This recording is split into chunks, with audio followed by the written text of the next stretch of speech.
Hello.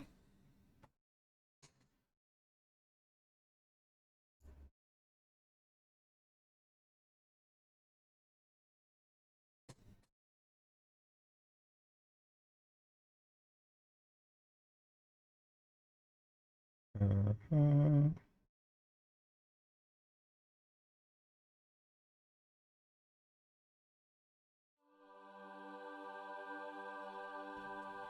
wow. We did it.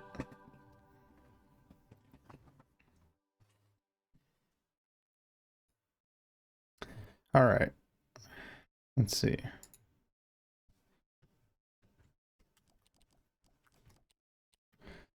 Uh, let's see.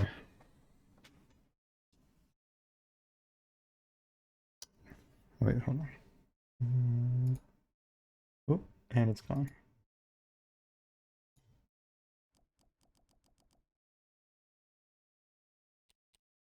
What is it? Oh, it has the portrait manual. Yeah, that seems like the way I would prefer it. Confirm options. High. Medium.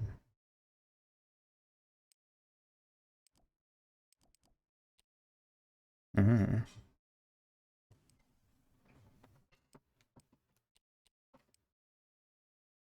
don't full screen. New windowed. Damn.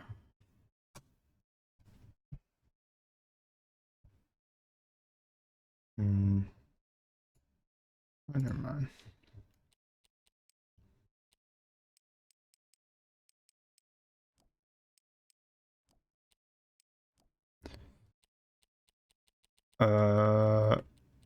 Sure, whatever. Choosing this time limit off.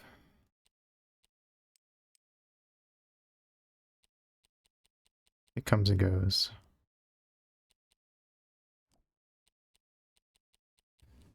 Okay. Quit. Oh my god, she's dead. Okay, well I guess we're starting.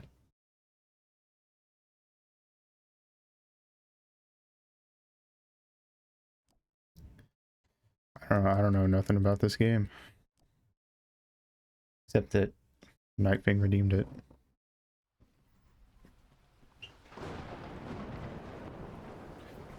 Cool.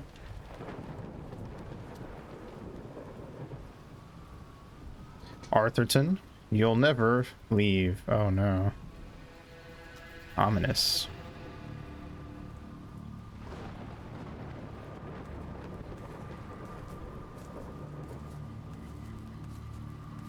Mm-hmm. Creepy.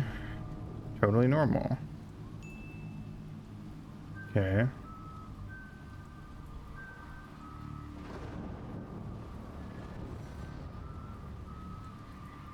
It's fine. I will make my own decisions as we advance.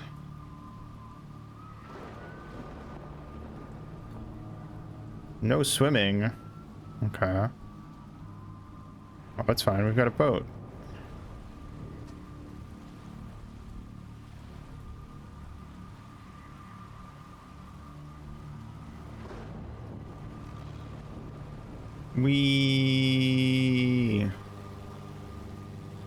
I like that he's still holding his umbrella.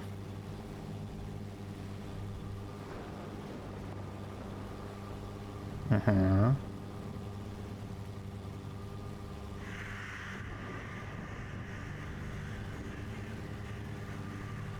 Caw, caw. Spooky atmosphere. Alright. No swimming. Okay, fair enough. Oh, we're stopping. Okay. Is that a radio? Walkie-talkie? Hmm. I see.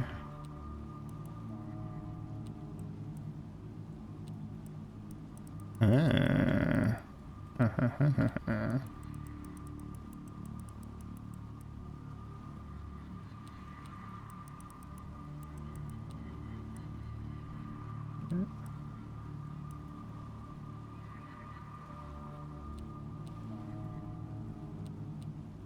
There we go.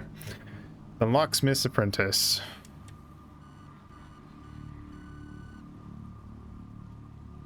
Is the achievement I got.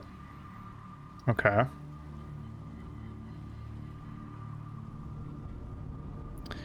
Oh, is that a evil underwater lair? I have become the master of unlocking. Alright. What the fuck? Okay, shiny light. What is this, Lost?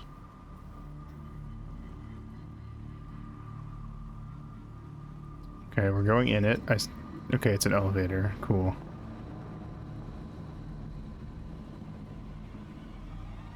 Alright.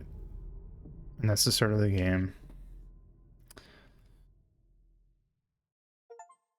Welcome to Arthurton. Completed the prologue. I don't know if that... Does that count as a prologue?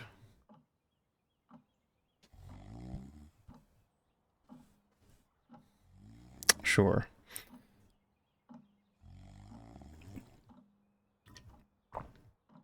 Is that the Arthur? What? Who? Oh, I must have dozed off. Perhaps we need a spot of tea to wake us up. I suppose we might. What do you say, Rufus? Rufus. Cool. Yes, quite right. I like the 2D paper effect everything has. Better get back to work. This book won't write itself. Maybe I should start somewhere easier. I'll come back to the prologue later. Okay, so is Arthur writing the story of Ginny LeClue? The sun rose over another perfect. It's one of those meta things. Picturesque Arthurton. Uh-huh.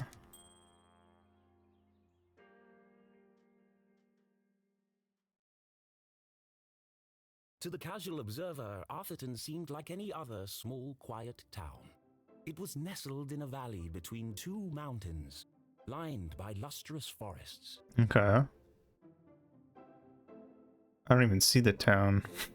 And perched on the edge That's supposed to be it down there. I guess those probably are like supposed to be buildings poking out.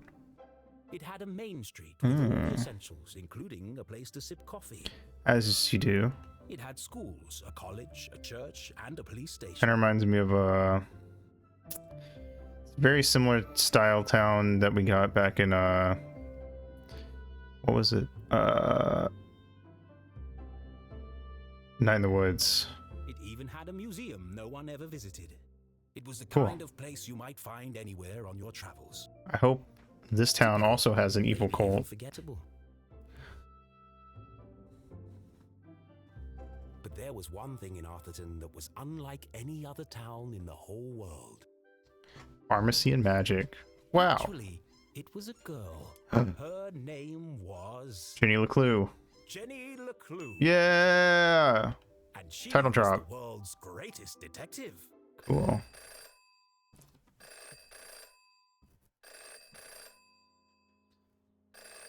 It's a rotary dial. Finkelstein residence. Bean. You say so. Oh, hello, Glenda. Yes, he said he might ring. Mm-hmm. Okay, patch me through then. Sound nervous, Arthur. Is this your editor? Bop. Bop. Richard? Yes. Dick, I more got like it. I did. And my answer is no. Gasp. I understand that, but... Well, yes, of course, but... No. Nothing is settled. I'm not going to do it. It goes against everything my books stand for. No, not yet. But if I could just... Please, listen to what I'm saying. Okay.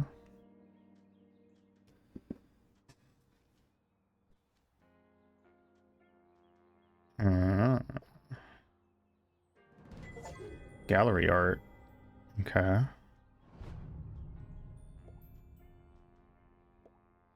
Letter to Finkel fans draft. Well, it's me again, Arthur K. Finkelstein, and here we are at book 38 of the Ginny LeClue series, her most joyful adventure yet.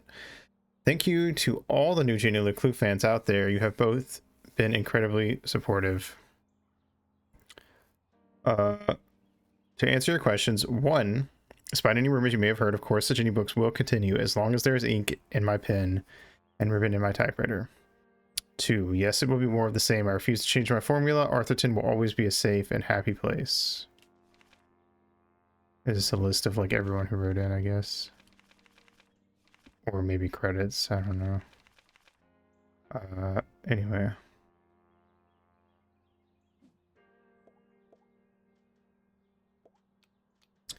It's Newton's Cradle. A pin. So.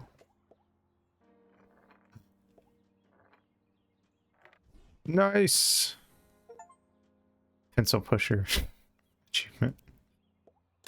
Ah, fancy. No. Okay, gallery art. Okay, I thought we were gonna push it off the side. And I was gonna be upset. From the office of Richard Inkwell. 340 Main Street, Suite 13, something UK. Dear Arthur, hope all is well. Afraid I've got bad news, old chum. There is no easy way to say it. So I've attached the latest book sales numbers. Copies sold in thousands, entry in series. So I guess this is our last 6 books. Nowadays, young readers want more mystery and danger. You're losing them with Ginny's increasingly timid and repetitive adventures. One bit of good news, it's too late for the stores to cancel their orders for the next book, so we're going to give you one last go and see if you can breathe some life into the old girl. We want you to try a proper murder mystery. Start killing people off. Add some drama. The bottom line is, if you don't step it up, I'm afraid it's a case of Ginny and the last hurrah. He circled one last go, underlined a proper murder mystery, squared around step it up, and then wrote, I'm not a murderer, pointing to start killing people off. In rather positive news, someone from a real newspaper finally reviewed your last book. Reels crossed out and it says hack. I assume he... oh, he circled because this is a review, I guess. Ginny LeClue and the Missing Marmalade Sandwich. Okay.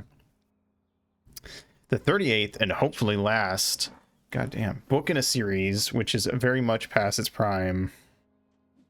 Once a collection of mystery stories cherished by children all over the world. Ginny LeClue has taken a nosedive into mediocrity. He did Arthur black these out? Started this game and never played it? Well, that's fair. I played the demo for Pygmalion and then bought it when it came out, and I haven't actually played the game. So I guess I kind of did the same thing with that in a way. Knifing likes it. Also, hello Cube. I hope you're doing well. Let's see. I cannot read that. I was hoping I could read some of the blacked out stuff, but I cannot. Seems like one of those things where maybe if you took it to like Photoshop or something, you probably could mess with it and read it. But I'm gonna assume if it's scratched out like that, you're not necessarily meant to. Without reservation, worst piece of yada yada yada. Do not. I can see down there Arthur K. Finkelstein, quality and complete waste of time. The only mystery left in Arthurton is how this trash keeps getting published. This reader nearly died of boredom. On a positive note, the book makes a great doorstop.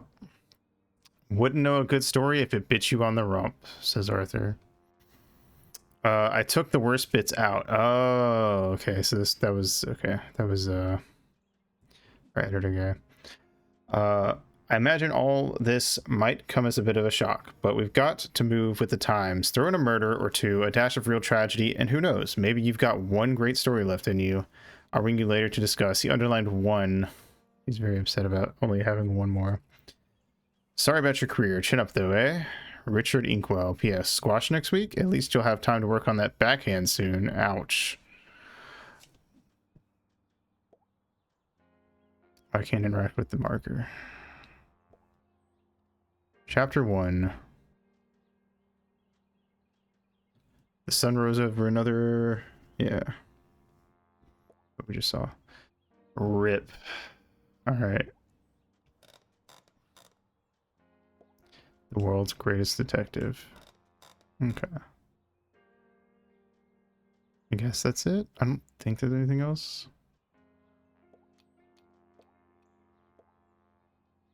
I can't leave the desk, so I'm gonna assume I did everything.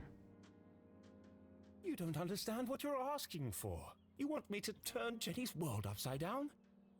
I can kind of get where he's coming from. I've never written a book, obviously. But like if I had to like completely flip, like this is his 39th book? I don't know. If I had been running the same D&D campaign for like a decade and suddenly I was forced to completely change everything about it.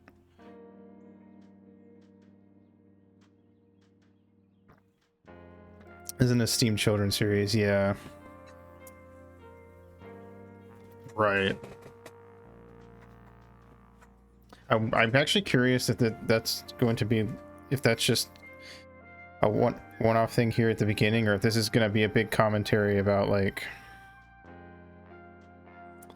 you know, how these types of people. I assume it's going to be like a big thing about how like the corporate side always wants to like do this and that with different series and try to go with this trend or that trend and all that stuff. So that'd be interesting to see.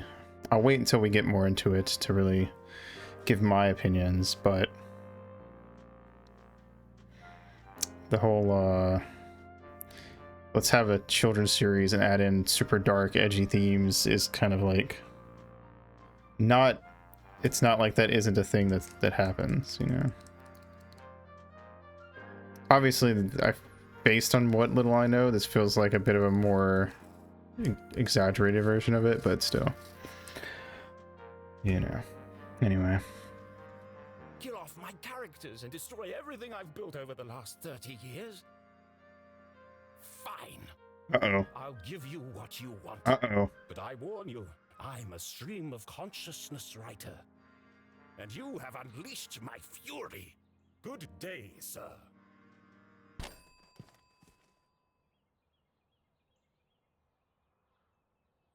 Boring? Predictable? Bah! Well, if it's murder they want, it's murder they'll get.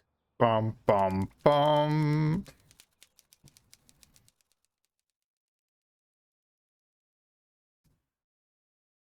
Curious how much time we'll actually spend with Arthur as well. It should have been another perfect day in Arthurton. But today was different. And nothing would ever be the same again. To begin with, Jenny LeClue was dead. Oh my god.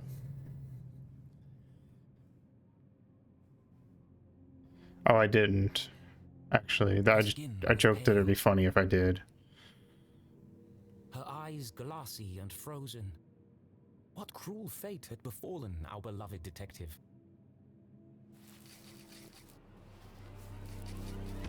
Oh, she pulled the 9 of Cups. No, no, no. Never move the victim. Mrs. LeClue, she's doing it again. Jenny LeClue, you are a dead body. Dead bodies don't talk. Rip. Julie LeClue, former detective, teaches dumb students, terrible cook, great mom. But he's doing it wrong. As wonderful as it would be if all cadavers were so talkative. We must deduce the cause of death without their help. Great detective, trusts their instincts, never makes a person. Oh, always on the left, never on the right. Always trusts their instincts, follows the evidence, turns in their report on time. Essay on decapitation and dismemberment due next week. Can't not read the other thing. I'm sure we'll get to see the full thing in a sec, so I'll just wait till then. Only the evidence laid before us. We build a picture from the fragments left behind. We collect clues, interpret the data, and solve our puzzle one piece at a time, until it feels as if the victim is speaking to us. But Jenny is right, Jonathan. Oh, you're right, yeah. You mustn't disturb the crime scene. Vital evidence could be lost. Sorry, Mrs. LeClue. Take that, Johnny. You've all had a chance to study the body? Johnny Jimmy Jew. Who can postulate how she met her demise? Ooh, me? I think it was an accident. Yeah, she obviously wasn't looking where she was going So she slipped on the wet floor, and cracked her head open. Like an egg. and then she bled to death. Really? How can you tell? Well, there's a giant pool of blood around her head. Yeah. Yeah, I know. I was being sarcastic. He has the voice of like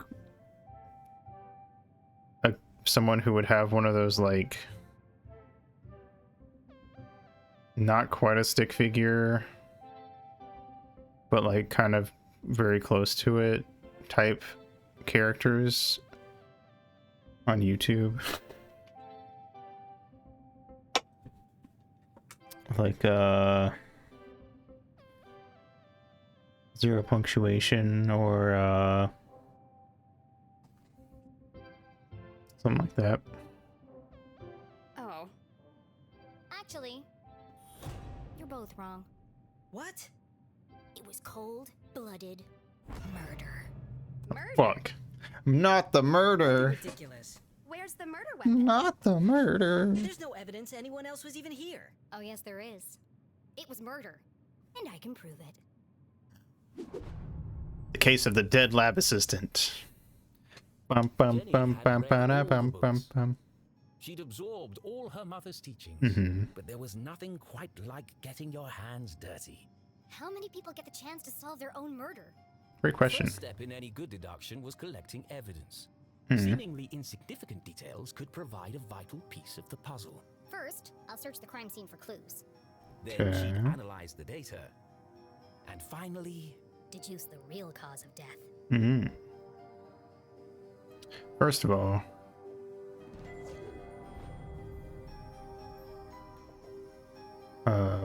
without her trusty bifocals, Jenny couldn't see the nose in front of her face. They were her window to the world and the lens through which she focused her keen detective vision. nice. The What is victim has this? a green smudge on her lips. It's not lipstick. It's not green lipstick. I had a dream recently where I got my nails painted, but how getting your nails painted worked in that dream was that you got your nail ripped off, painted the bit. It didn't bleed or hurt, by the way. I feel like I should clarify that part.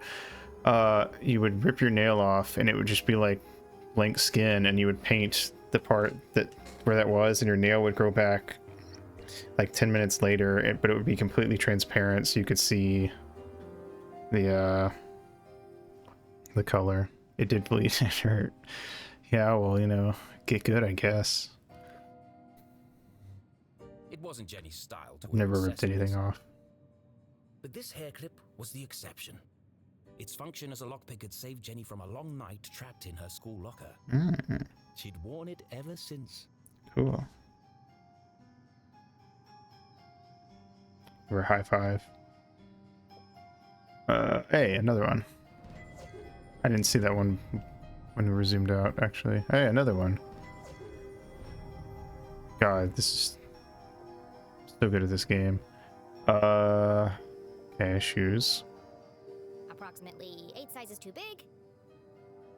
And covered in mud. Why she got such big shoes on? Mr. Beans! Not the beans! The ends justify the beans. It's pretty good, actually. What a waste of perfectly good coffee. Jenny's love for coffee was almost as strong as her passion for crime solving. Cool. Chalky green residue on the rim. Her boots too big for her goddamn Burnt feet. matches. Burnt matches, you say?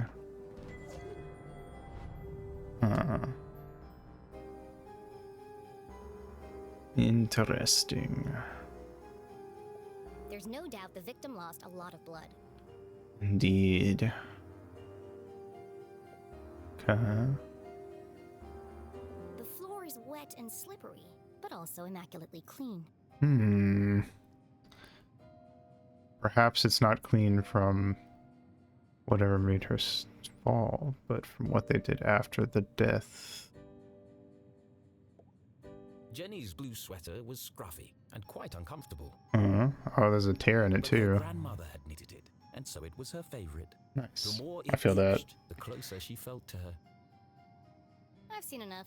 Time to wrap this case up. Jenny was a meticulous record keeper, noting every relevant clue in her trusty journal. A great detective knew that solving a mystery was simply a matter of connecting the dots. Okay. I'm certain this wasn't a mere accident. Now I just need to prove it. How do I know the victim didn't slip?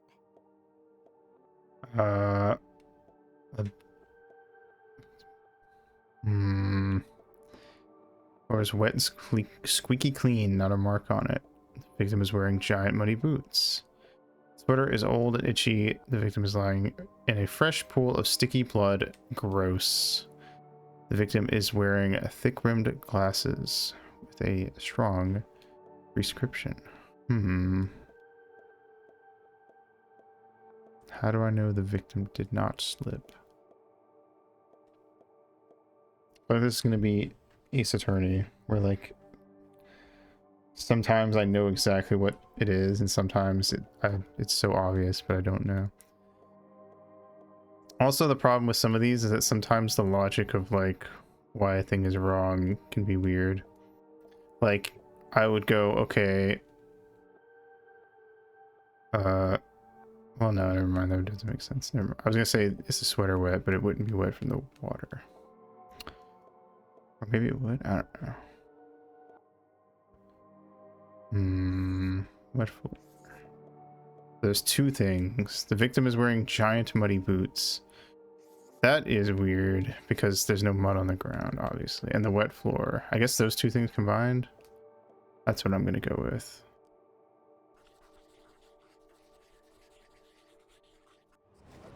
The victim's boots are filthy. Yeah. Okay. We got there. They should have left big muddy footprints on the floor. Right. So where are they?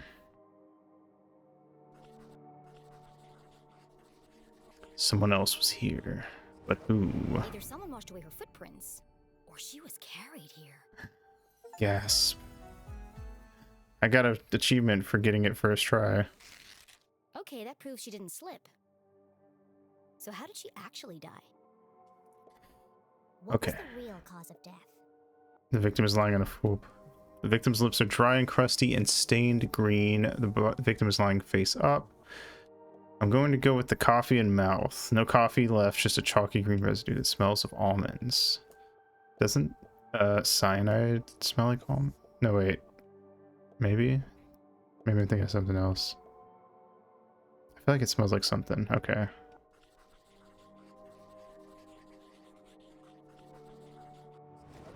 There's a green residue in the bottom of the victim's coffee cup. It smells of burnt matches. Phosphorus. Also found in common garden fertilizer. Interesting. Almonds and apple seeds produce the chemical. I see.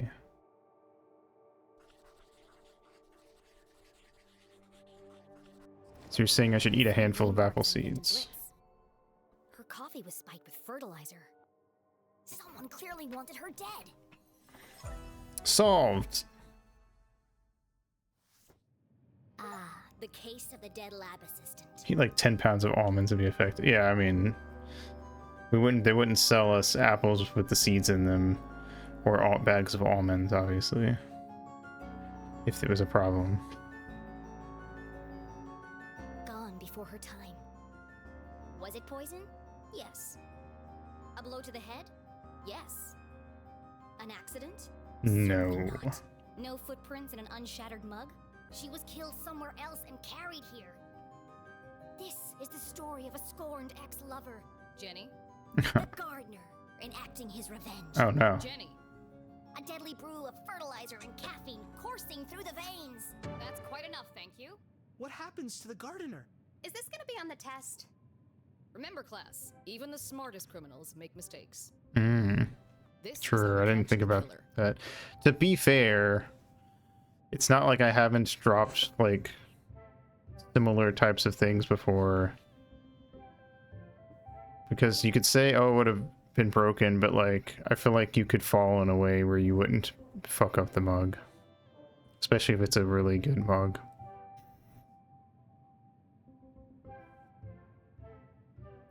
Nice. Yeah. But what's the point of all this? Yeah, there hasn't been a murder in Arthurton in years. Every town has a dark side, even Arthurton. By doubting, we are led to question. And by questioning, we arrive at the truth. Cool. Okay, that's all for today. Don't forget, next class is our field trip to the morgue. So have a light lunch. Or a heavy one if that stuff doesn't bother you. The students need to think for themselves, Jenny. That's why they're here at Gumboldt. To learn. Gumboldt. I just figured we all had places to go. Speaking of which, And where are you off to, young lady? I'm a dead body mom, remember? Dead bodies don't tell. See ya. Nice. Wait, before you go, I like the sass. I have something for you. Cool. What is it? If I told you, that would spoil the fun, wouldn't it? The LeClues didn't simply hand each other presents. They hid them. It was a family tradition, and Jenny had developed a sixth sense for finding them. With her trusty Already see it. magnifying glass at her side, nothing eluded her.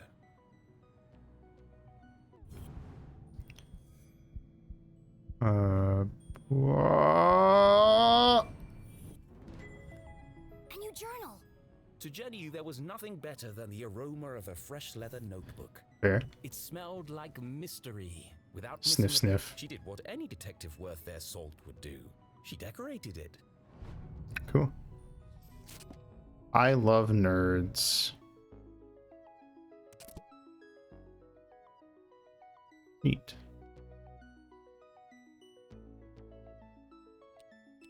Hmm.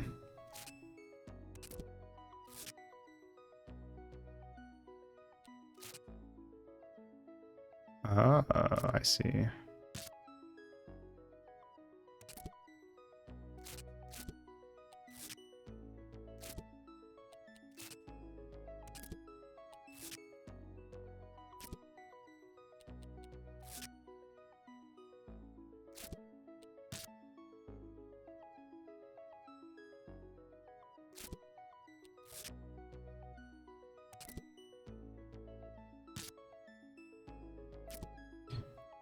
Ah, neat. Cool. A great detective The never new gives up. journal Love, meant Mom. new adventures. She imagined all the thrilling cases that would soon fill its pages. And on the first page, her mother had written an inscription. A great detective never gives up. Love, Mom. Nice. Find a map, keep it here. Choosiness. You chose a creepy tune for the mysterious man to whistle. I did not realize that's what is this thing on the left like judging my choices?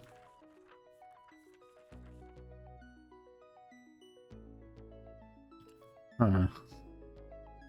I feel like it's not really worth paying much attention to since we've barely done anything in the game. But I will come back to this personality thing later.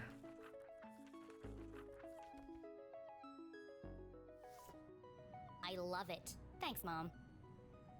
Jenny, I wanted to talk about, to say, Somewhere in the back of Jenny's highly caffeinated brain, an alarm bell was ringing. Her mum was hesitating. What could be causing her to act so out of character? It's about your dad. Ooh. Limited eye contact, watery, defensive body language, missing ring. Oh! Furrowed brow. Jenny saw it coming from a mile away. Her mother was about to get Emotional. I've really gotta go. no, Jenny, wait. I need your help. What? Really? Jenny couldn't believe her ears. It was extremely unusual for her mother to ask for help. Okay. It must be something very important. Tracing the steps of a deranged killer? A cold case that only someone with Jenny's expertise could solve? I've misplaced the students' essays on decapitation. See if you can find them for me before you leave. Okay. I have to run. Wow. The case of the misplaced papers. Are you sure you want to trust me with such a complex task? I have no doubt you'll be able to find them. They're around here somewhere. Jenny was unsure if her mother was unable to detect sarcasm or just really good at ignoring it. Maybe both. Hmm. I mean, well, we'll just do it. Okay, Mom. I'll find them before I leave. On one condition. Yes? You have to let me help grade them. Oh, One of Jenny's Interesting. favorite pastimes was grading papers. Nothing pleased her more than giving a big shiny F to an overconfident student. nice. Don't push your luck. Please. Okay. Yes. Find the papers and go straight home. But I'm meeting Keith tonight. No buts, remember? Oh, I'm sorry. Maybe I'm still feeling the effects of being poisoned for your class. Well then, I have the perfect antidote. You're staying with your cousin this weekend, and you still need to pack. This again? Look, I've considered your offer, Mom, and I'm going to have to decline. Mm-hmm. I'm old enough to take care of myself. Oh, her mom's going out of town, I'll be back late tonight. There's meatloaf in the fridge. I guess. Hmm. Late again? What are you up to? Jenny LeClue, Ooh. it's been a difficult week. Could you please just do what you're told for once and stop asking questions? Fine. Damn. Try to stay out of trouble. When do I ever get into trouble? Hee hee. All right. All right, let's find these papers and get out of here. Cool. What a walk cycle. Looking rather trim today, Ethan. New diet? What's the matter? Lost your funny bone? Ba-da-ba-ba-da-bow. Hey. Here we go. Look, take a closer look at the Becoming chalkboard. a great detective took more than book smarts. You needed real life experience. And Jenny was always on the lookout for a chance to get her hands dirty. All right, let's grab this. Cool.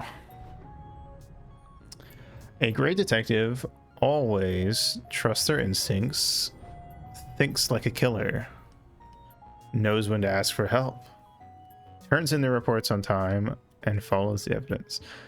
Never makes it personal, reveals their hand too soon, leaves the coffee unattended, never ever, or makes assumptions. Interesting. Oh, wait. There's a thing over there. There's a thing on the other side.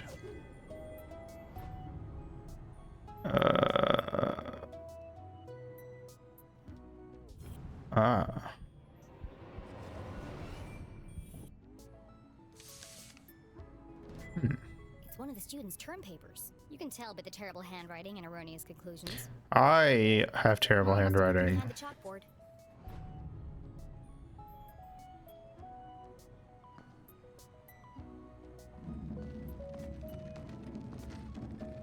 Yeah. Did it. I'm so good. Found you. Time to get out of here. Okay. Please do not touch. Someone must be running an experiment. Whoa. Whoa. Whoa. Gross.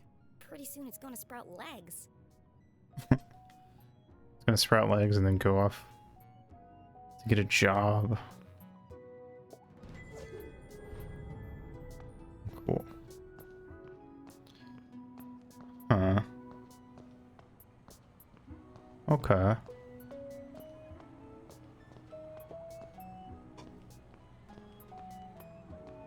As long as it pays rent. Jam. One of Jenny's earliest memories was making raspberry jam with her mum. It's the perfect substitute for blood in class demonstrations. Cool. And better tasting than the pig's blood the textbook recommends. Yeah, that's fair. Okay. Alright, well, let's get the fuck out of here. Let's go disobey our mom and meet up with Keith or whatever she said. Jenny looked around the room one last time. Was she ready to leave?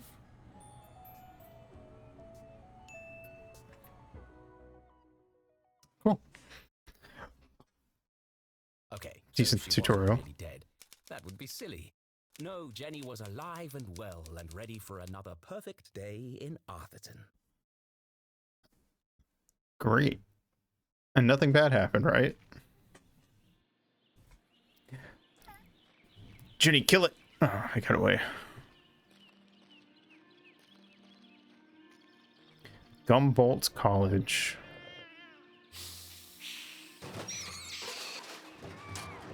What the fuck? What the? Is that an enemy stand? What a mess.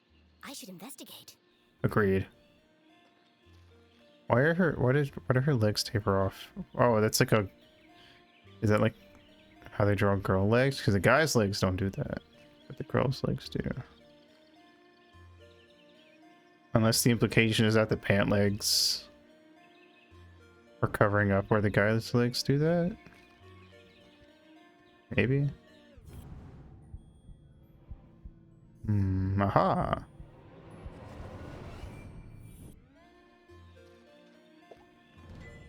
Jenny had Arthurton. an instinct for sorting treasure from trash. To the untrained eye, this was just a discarded piece of an old postcard. But to Jenny, it was a mystery waiting to be solved. She truly I should is keep my eyes open for any other pieces. a point and click pro tag. The case of the puzzling postcard. Cool. The notice board was awash with flyers, personal ads, and the occasional piece of gum. They just draw Jenny. That is fair. She definitely looks, stands out from a lot of the characters. I'm amazed anyone can find anything on here. Fortunately, Jenny had a useful trick to use in a situation like this. Mom always says, a great detective eliminates the noise. Focus on the details, and you'll find clarity in the chaos.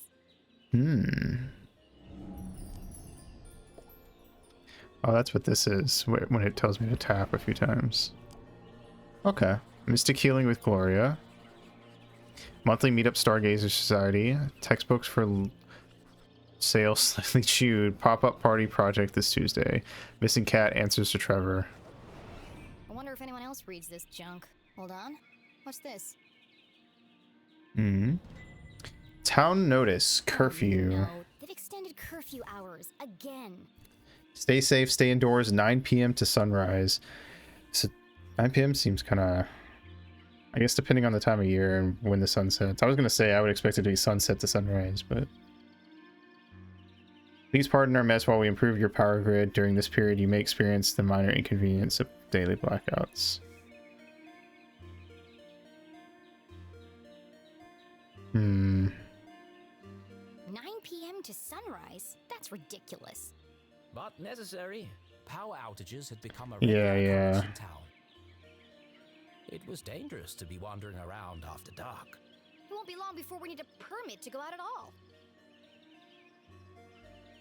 I also initially was like, oh, it's a curfew for kids, and then it clicked like, oh, this is like an everybody curfew.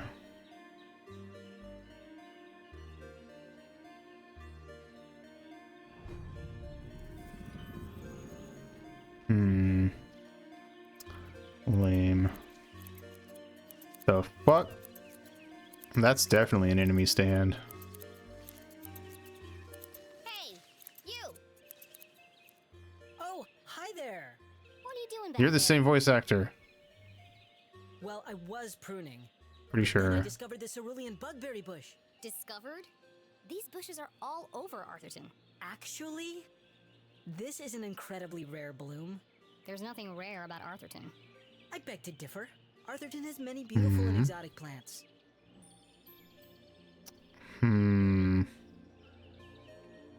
I'm interested. Really? Like what? Mushrooms with eyes that glow in the dark, Okay. berries that emit a bioluminescent mist, Uh-huh. and flowers with nectar as sticky as superglue. Uh-huh. Where? I've never seen any of those things. Well, believe me, they do exist. Okay, but where? I've had the pleasure of seeing them up close. But where? That's one of the privileges of working for Dean Stroudsbury in his greenhouse. Anyway, I should get back to work. I want everything to be perfect for the Dean's retirement celebration. Cool. I guess this is the end of this thing. What is that? Aha.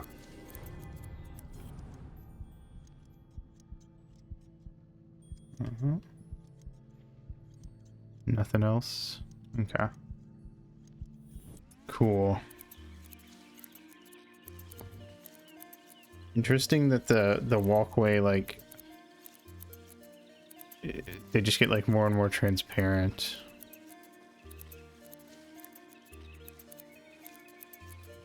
Instead of just ending. Probably would have just like had them just stop. Nearby, yeah. I'm sure later on it'll be tougher. I feel like most hidden things I'll be able to pick up on. And in some cases it might just be a matter of I don't care enough to stop.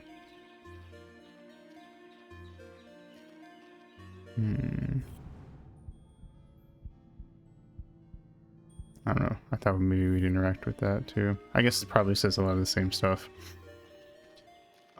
Or maybe if you go to this one first, because since you don't have to go left, actually, I didn't think about that. Bonfire celebration Saturday. Signs and decorations adorned the entire campus. A party to celebrate the dean's impending retirement. Cool. He's old, I guess. Probably. It's usually why you retire. Left. Left. I said left, damn it. What part of left are you having trouble with? My left or your left? My left. Obviously, I mean my left. Why would I mean your left? All right, man. So you want me to move it the other way? Yes. Nothing would make me happier. If you're not careful, we're gonna have Braun's brains all over the floor. The kid? What kid? They seem busy. I should probably lead them to it. Oh, the dude on the right? Oh. Cool. Hello, Mr. Stroudsbury. How are you today? Beloved Dean of Gumboldt, everyone's surrogate Jolly uncle. gentleman. The dean was often seen shaking hands and kissing babies around town. Laughs like Santa He's Claus. also Mom's boss. But more than that, he was her loyal friend. What do you think, Jenny? The dean had dedicated his life to Gumboldt, Mm-hmm. and the townspeople had spared no expense in their tribute to him. You suck at this. Quite a striking resemblance, Mr. Stroudsbury. It's a scary thing, Jenny. Retirement. Great excuse for a party, though. What will you do when you're no He longer does here? laugh like Santa Claus. I've been trying not to think about it. He's got a little button that says G on it. This place won't be the same without you. Things change, Jenny. Time marches on, and we must do our best to adapt. It's going to be difficult, but I'm sure we will get through it. What do you mean, we? Ipsa scientia potestas est. Whatever that Do you think means. They made my belly too big. I feel like Ginny would be that kid that's going to be mean. Wait, she's also our mom's boss.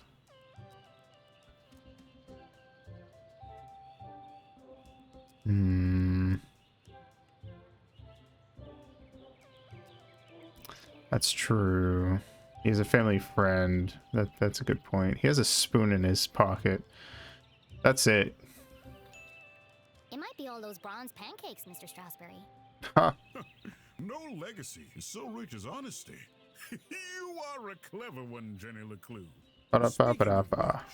Yeah. Have you been practicing your detective Spoon. skills? Have I? Of course. Always. Well then, I have a challenge for you. Uh-huh. I bet you can't guess what I ate for breakfast. Well, you got a spoon in your pocket. At last, a real challenge for Jenny. A fiendishly difficult puzzle that would take all her wits to solve. And a stain on your shirt.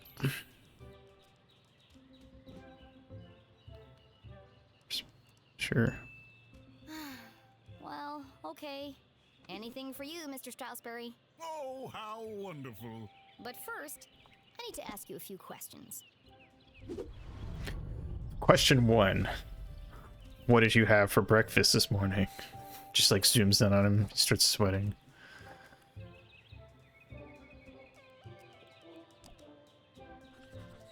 Gumboldt logo basketball game today. #1 fan. The Dean was a big fan of the Gumboldt moonbeams. Where is the Joker? Where is he? Because his son was a prominent figure on the team. Well, a bench warmer anyway. Ooh, shit. Drama. Powder. Dandruff. No hair. Sugar. It can't be dandruff. He has no hair. I have a hunch it's powdered sugar. Donut. Oh, I thought that would be clickable. What is that? For the Dean, being covered in plant life was not unusual. His work as a botanist was renowned. Was there? Looks like you're carrying some extra baggage today, Mr. Strasberry. Well, I do have a lot on my mind. I was referring to your legs. Oh, thank you. I have been doing my daily calisthenics. No, I mean the sticky stuff on your pants. What? Oh! Hitchhikers. I've been working on a new orchid hybrid in my greenhouse. They're beautiful, but the leaves are quite clingy. I see, I see. I will say, I am looking forward to spending more time in the dirt. Cool. Solid gold. Holy shit. Old, like so old, at least 100 years. Family heirloom? Nearly an hour slow? His watch is slow. That's unlike the Dean. He's usually very punctual. Your watch is 45 minutes slow. Is it? Oh my, that explains why there was no cheesecake left in the cafeteria. Nice. My head's not screwed on today. Thank goodness you noticed, or I'd be late for my meeting with your mother. Oh, really? She didn't mention anything to me. Oh, well, of course she wouldn't. It's nothing important. Why are you meeting then? It's just, she's helping me finalize my Dick. plans for, Your party? Yes, that's it. My retirement party. Thank you. Are you okay, Mr. Strasberry? Of course. Now let me just fix my watch before I forget. How'd you do that? Now, where were we?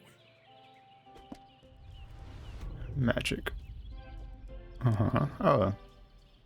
It says the same thing from before. Shiny. Gumboldt logo. Class ring. Maybe club or fraternity. Ipsa scientia potestas est. Looks like Latin. Your ring sure looks old. It was made for my grandfather. Oh. He passed it down to my father, who passed it down to me. And when the time comes, I'll pass it on to my son. Sweet. The Strasberry family had been champions of education for generations. What does the inscription mean? Knowledge itself is power. Oh. The inquisitive spirit is a mighty thing, Jenny. And nothing is as important as the truth. Fair enough. Spoon. Spoon instead of pen. Forgetful under stress. Looks like he accidentally put a spoon in his pocket instead of his pen. It's got a coffee stain on it. Guessing I can't like go in there.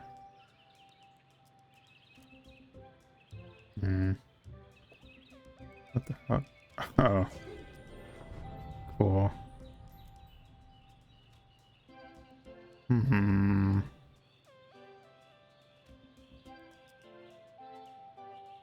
Oh, I see. I didn't notice when I did that before.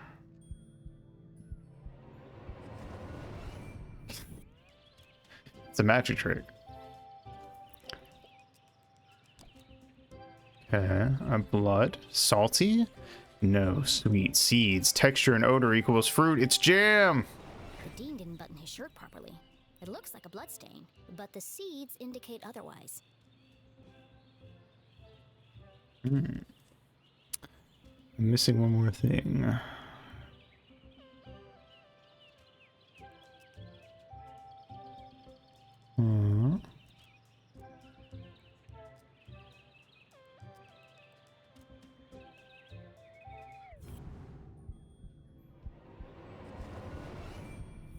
see.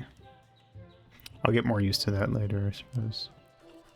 Shaky penmanship, unusually cluttered, lots of revisions, self-doubt. A bundle of note cards poked out of the dean's pocket. What's he keeping so close to his chest? You've been making a lot of notes, Mr. Strasberry. Oh, I was intending to make a speech on Saturday. Why have you scratched out so much of it? Okay. Fair My enough. mother suggested I keep it short, and quite right, too. I must have rewritten it 20 times by now. I just can't seem to find the right words. So, what do you think, Jenny? Can you guess what I had for breakfast? Sure, Mr. Strasberry. I've got everything I need to solve this mystery. Uh-huh. What did the dean eat for breakfast? Spoon. Well, the spoon is a coffee stain. So I'm gonna go with the bow tie and the shirt button. Likely used to stir coffee, powdered sugar pastry, tasty jam filling. Jam on his shirt and powdered sugar on his tie. The evidence points strongly to the dean's breakfast consisting of 1, maybe 2 donuts. Doesn't sound like a very filling breakfast, unless I guess maybe if they're really big donuts.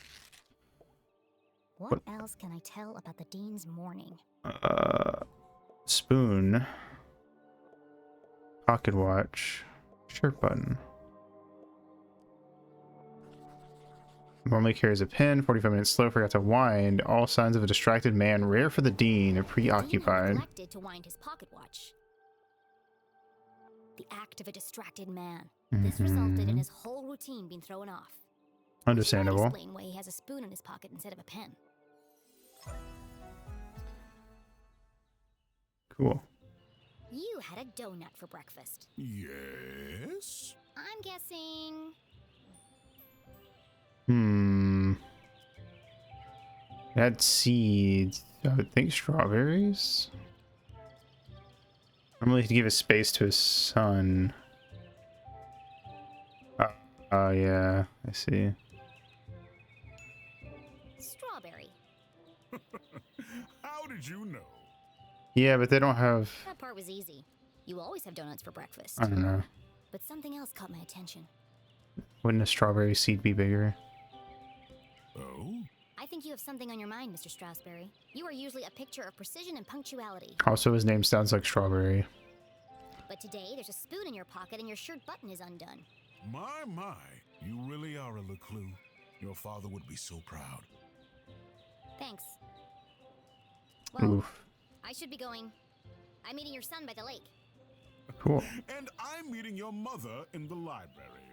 How What a small crazy. world this is. Too small. A perfectly small world with everything in his its son right is place. who? Who would want to change that? Pardon? Nothing. Hey. Hey, don't break the fourth wall. Oh, yes. Until we meet again, Jenny LeClue. Cool. Yeah, I like it.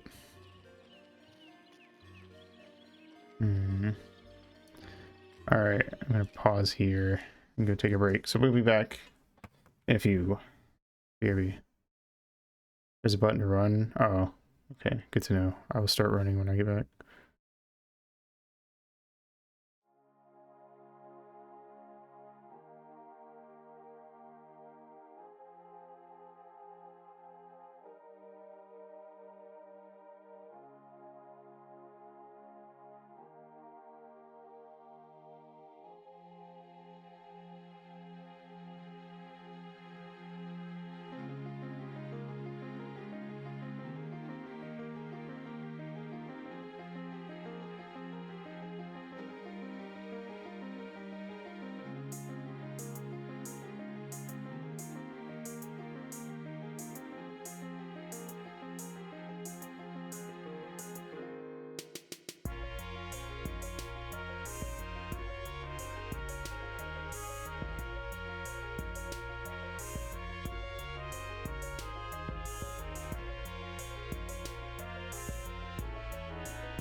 Okay.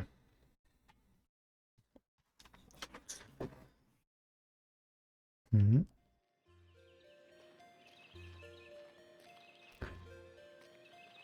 Thank you.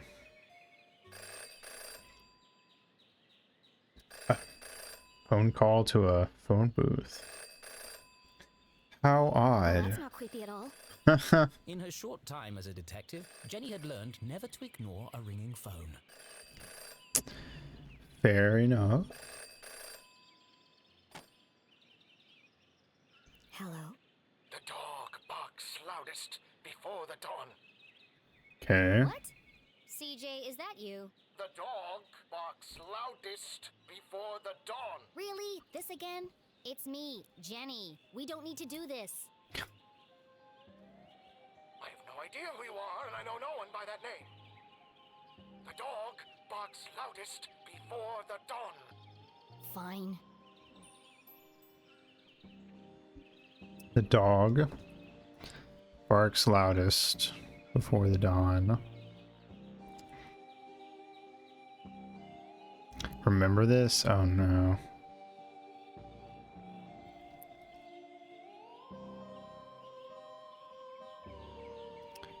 Horse.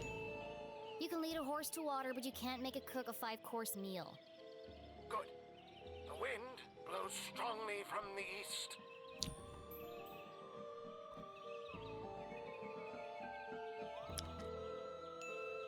People in glass houses should invest in curtains.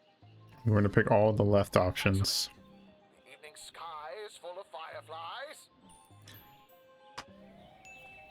The absent-minded goldfish swims into the blender. Oh my god. Ah! Jenny, it is you! Of course it is! I need to meet with you right away. Okay. Who the hell Where is do you wanna CJ? This Oh place my will god. do.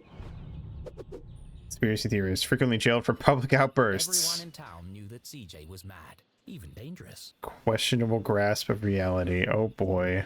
He's not dangerous. He just doesn't accept things at face value.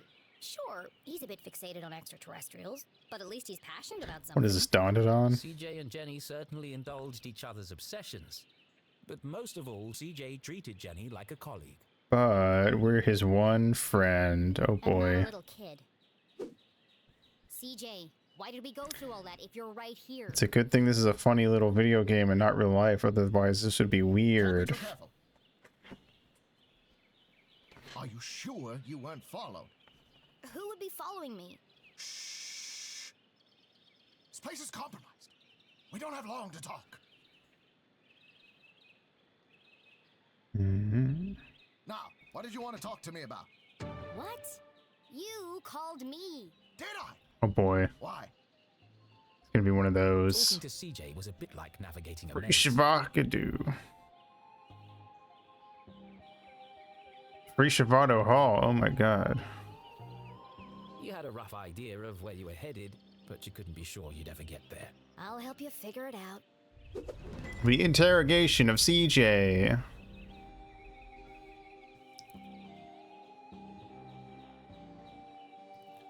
Hmm.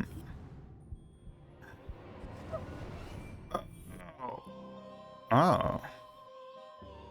Huh. Hidden in plain sight, strange symbols, cracked glass, wandering needle. I knew he was hiding something. A compass with strange symbols where the cardinal direction should be. Looks broken. Where did you get that compass? Ah, you spotted it. I knew you would. Oh my god, you're right. Belonged to my father. Kin Sugimori? Is that his name? I He can't left it remember. to me to find the truth. You're not gonna find anything with that. The needle is wandering all over the place. A bit like you. Oh my god. Searching For what? for them. Them. Oh no, it's Majora's Mask. Sound, Jenny. It's Arthurton. They're here among us, and this proves it. He said it. He said it. He said the thing. Or it could just be broken. Sam Max, we'll get there. I guess we'll never know. That's actually coming up soonish. Like, I think it's the game after Tales of Arise.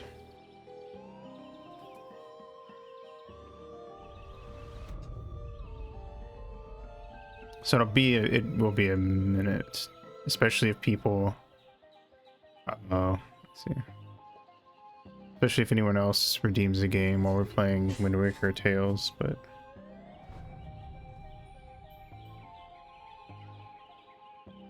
Birthday card? Whose birthday? How old is CJ? And what does CJ stand for? Cousin Jimmy, obviously. Birthday, CJ. Birthday? Whose birthday? Birthday? LeClue died on his birthday. Uh-huh. Assassination? Possibly. Abduction? Almost certainly. CJ, the card? What? Oh, this. It's for you. Oh. But it's not my... Shot. Died instantly. Happy birthday, sorry about your dad. No suspects. No human suspects, anyway. Whoa. Thanks, CJ. That's, thoughtful. I didn't think you'd remember. I know what it's like to lose something important to you. Is it the death anniversary of our dad? Now triple shred and incinerate that card as soon as possible. It's got my fingerprints all over it.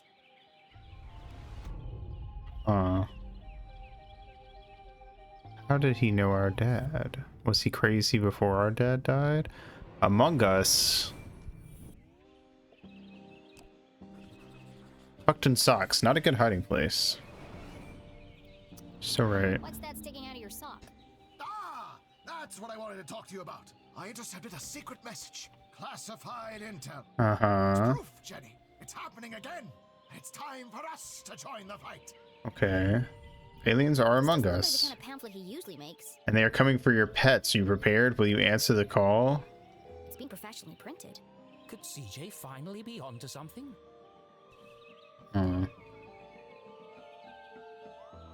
Join the Space Cadets This today. is part of a cereal box. Cadets today. Mail in your application to get your official Popflix ray gun and flashlight in just 11 to 15 weeks. That's a long time. Just 5 box tops and 20C shipping. Wow! Hurry, supplies are limited. So cool. Wow. Ray gun. So cool. A cereal box from another space-time continuum? Sure. Just a regular cereal box. It's an ad for a toy. But why? Why would it just be lying there in the trash? I don't know, man. Sorry, CJ. There are still great mysteries out there to solve. But this isn't one of them. So what's the plan now? Library. Research. Okay. Important. Very hush-hush. They let you back in? Not yet. But someday. But I've got this hat now. It wasn't your head that needed covering. No, for disguise. I know, CJ. What is it this time? More UFOs? Radio wave mind control? A globally connected communication network used exclusively to view pictures of cats? Fair enough. Jenny, you sound crazy. I'm just preparing my defense for the hearing. Is this because you tried to hypnotize Mrs. Brown's prize poodle? Hmm. That was last week. It's because I peed in the water tower. Oh. Why would you do that, sir? CJ, that's gross. And this is the thanks I get for saving everyone from the mind control chemicals?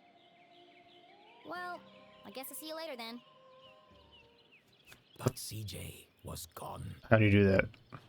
CJ, I know you're standing behind the phone booth. Fuck. I just watched you walk over there. I'm not. Okay then, bye. Alright, cool. See you later. That was good. I thought there were I genuinely thought they were maybe going to set him up for something. That he just is capable of disappearing randomly. Hello, Ida. Hey! Ah! Why would you yell at her like that? Damn, What the fuck? that's the third time today. Hey, watch your language. Oops. Hi, Jenny. Great job. He sure is a solving that case character. today. You're the other lady from the... It's really cute Class. the way that you and your mom work together. I wish I was that close with my parents. Enough chit chat.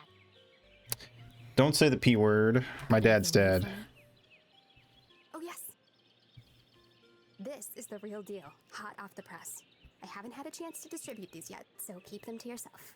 Ada and Jenny belonged to one of the oldest Ada. societies in Arthurton. An eclectic band of treasure hunters, collectors, creators, and dealers. Together, they were known as Sticker Club. Ba ba ba ba. For generations, Gumboldt students had been hiding and finding stickers all over town. Oh, so there's actual lore for the stickers. Officially, Jenny was too young to join. Which means that every time I find a sticker, Jenny is actually finding a sticker. But she'd found so many stickers on her own that they'd made her an honorary member. We also missed one on CJ. Oh. I'm so sad. Let's see. Nice crisp edges, rich colors. Thanks. I spent Oh. all week making these. If only you spend as much time in your schoolwork, you might not be failing my mom's class. Jenny thought to herself. No, she didn't. She said that Celebrate aloud. the Dean's retirement. I like the idea of him typing that out, and then it's like, oh, I can't just retype the page, so I'm just gonna change it so that she thought it in her head. I'm super sad that he's leaving, but It's a perfect reason to make new stickers. exactly. Oh, we're going on an epic sticker hunt before the Dean's party. You should join us. Even if Jenny had wanted to join them, And I don't. Ooh, she knew she'd be stuck with her cousin all weekend. it's true. Ripperoni. Thanks, but I work alone. Oh, okay. See you around, Jenny. The first rule of Sticker Club. Never talk about Sticker Club. Aha. This is... Aha! Gallery art.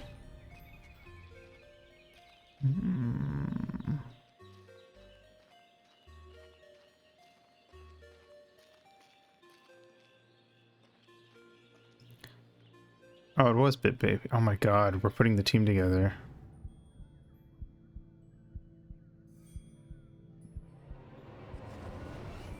Oh, that is the team. They're the only two still alive.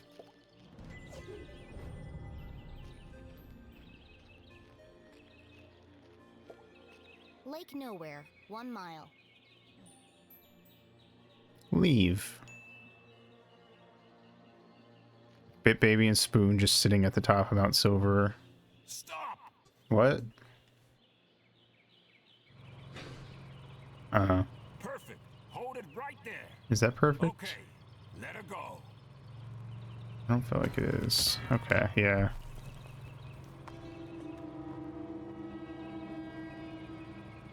Oh dear. I'm sure that doesn't mean anything. That was ominous.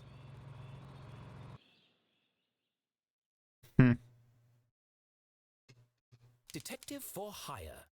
Jenny had saved up the whole summer to place an ad in the local paper, but no one had answered it. Until now. What could this new case be? Her imagination ran wild, picturing the possibilities. And so, after helping her mum at Gumboldt College, she hurried to the pier at Lake Nowhere to rendezvous with her new client and crack another thrilling case. Oh. What does he want? Does he want us to investigate his dad? I wonder. Maybe? Oh, now I can run.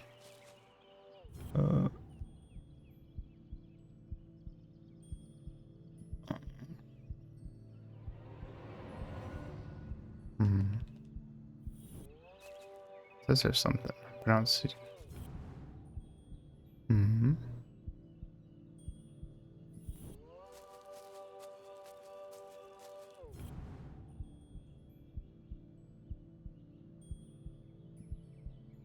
Aha. Cool. Ooh. Is Ginny near the edge of the woods? This is cool. She heard a sudden strange sound.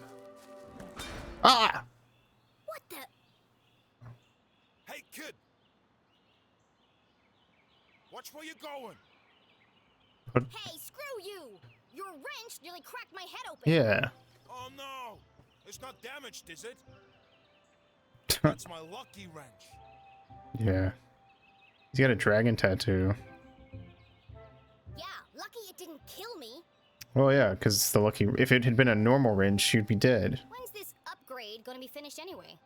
Look, kid, I just go where they tell me. Every night another power surge. Every morning another part of the grid fry. And I'm out here fixing it. Do I get any thanks? No. What's causing all the outages? At the moment, a little red-headed girl. Now throw me my wrench, kid.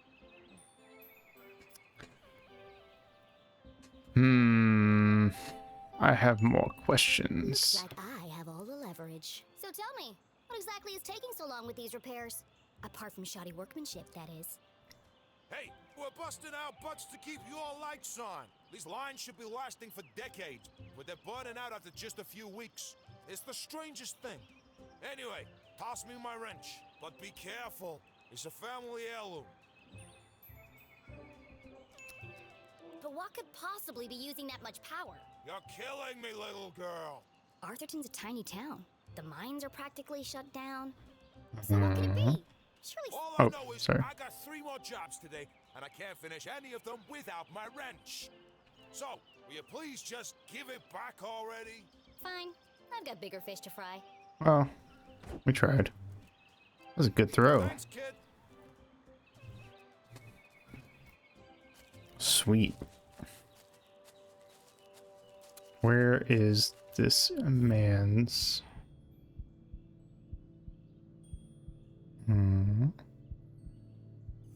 Ah. Good catch, true. Huh. Is this part of the thing from earlier, or is it different?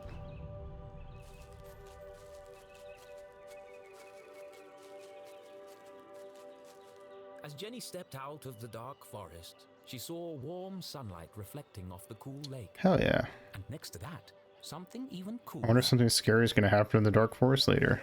Whoa. Keith Stroudsbury. What is... Come on, Keith. Dance like you mean it. Shut up. Not so much grinding. Oh, Keith, what are you doing? Not everyone saw it, but to Jenny, there was something special about Keith. He's just happy being himself. Nothing seemed to bother him. Not even having to dance in a costume for $1 an hour. That's illegal. Jenny was not so laid back. Not when it comes to standing up for a friend. Especially her only friend. What about CJ?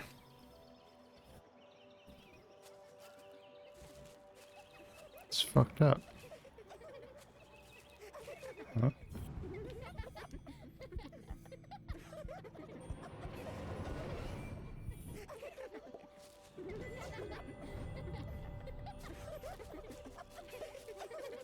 Restore Keith's dignity. I think there's been enough dancing for one day, don't you? These Hey, puns are Jenny. killing me. Hello, Susan. Susan. Actually, I prefer Susie. Busy laughing while others earn a living, Susan? Ooh. Not everyone's got your dad's money, I guess. Oh.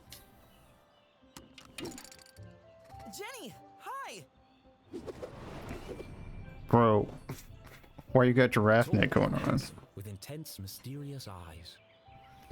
Son of Dean Stroudsbury, pinchwarmer, Gumboldt Moonbeams, best friend ever. Cool should have been his middle name instead of Tarquin. But Keith was so cool, he didn't even mind. Give me 1 minute. I'm just finishing Sure. Don't let me interrupt your work. my shift ends. In 15 minutes, I know. I'm early. I'm meeting a client over at the dock. Paid case. Could be big. Real big. Couldn't be as big as her head. Wow, that's really Impressive? Maybe. All I care about is keeping this town crime-free. Yeah. Only crime here is that haircut. Ooh. Back in a minute, Keith. Says a girl who has an identical haircut to her friend. I'll have the usual.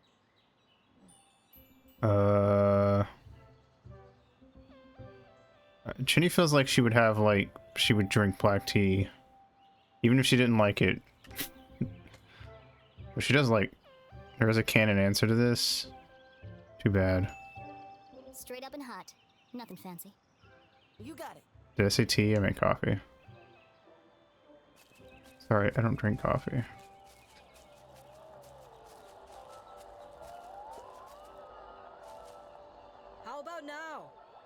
Move it to the left a bit. What's he doing up there? Not now, kid. We're busy. Any better? No, keep going. Now? Now just stay like that. It's working. Hold it right there. That's what all the fuss is about? Not this guy again. What is that? Whatever it is, it's not my music. Seems like something that CJ is gonna.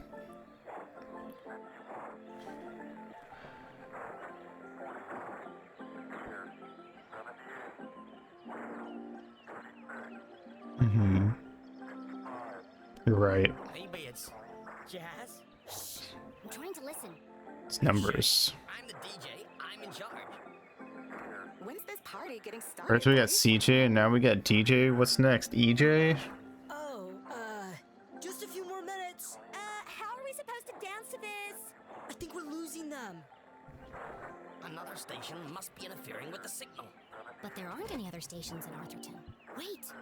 All these wires must be acting as a giant antenna. Jenny listened closely to the mysterious transmission. It was like no other radio broadcast she'd heard before. Hold it steady! Sorry, I'm trying. Good thing there aren't any other acronyms ending with a J. True. No, wait! I can almost make out what they're saying. Just like that, the sound faded away. In the Jenny LeClue prequel, we'll meet AJ and BJ. What did you do? That's no use. Come on. We gotta get this equipment back to the AV department by 6. Jenny was so lost in contemplation, she'd almost forgotten the case at hand. My client. I'm supposed to meet her at the dock. Ah! Client! Job! Danger, no swimming. Danger, no swimming. Sounds safe. Yeah. What can possibly go wrong? How do I get this ladder down? Shake it? Arthurtonian workmanship at its finest. Should I try kicking it?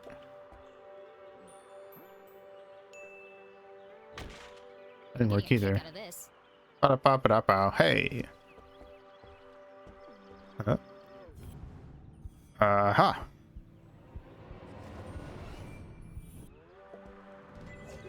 Cool. Oop, wrong button. I meant to run. You're not my client. Aha! Got you this time, you slippery fella. That's shucks. boot. Just another boot. Excuse me, Mr. Humdrum. Humdrum. Nice. Right, if it isn't little Jenny LeClue. What a glorious day, don't you think? I do like the sun setting between the mountains back there. As far as Jenny was concerned, small talk was like a second pair of underpants. Uncomfortable and completely unnecessary.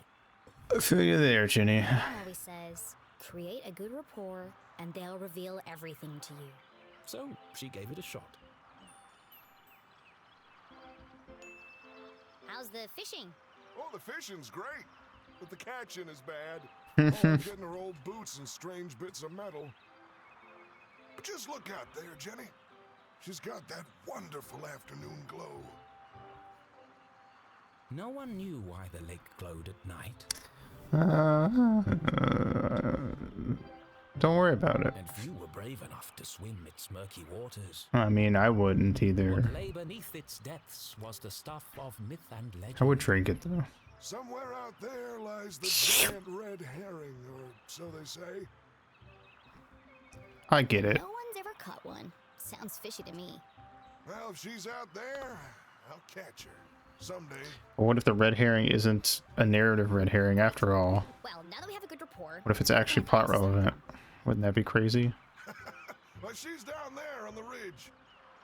Oh. Only one She's a problem. painter. I think the ladder is broken. Ah, yes. There's a knack to it. How'd she get down there? First you shake it, then you kick it, and then you push it. Sounds unnecessarily complicated. I'll join you down there in a bit. Just have to sort my tackle out.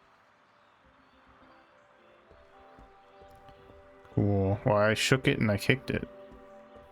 So can I push it? Shake. Kick. Push.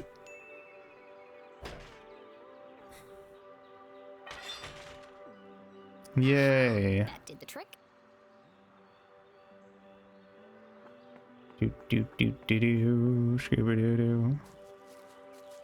Hello, Mrs. Humdrum, I presume? Gale. Oh, hello! You? I'm the private detective you contacted.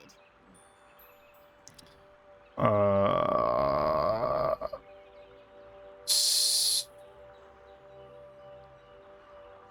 Hmm.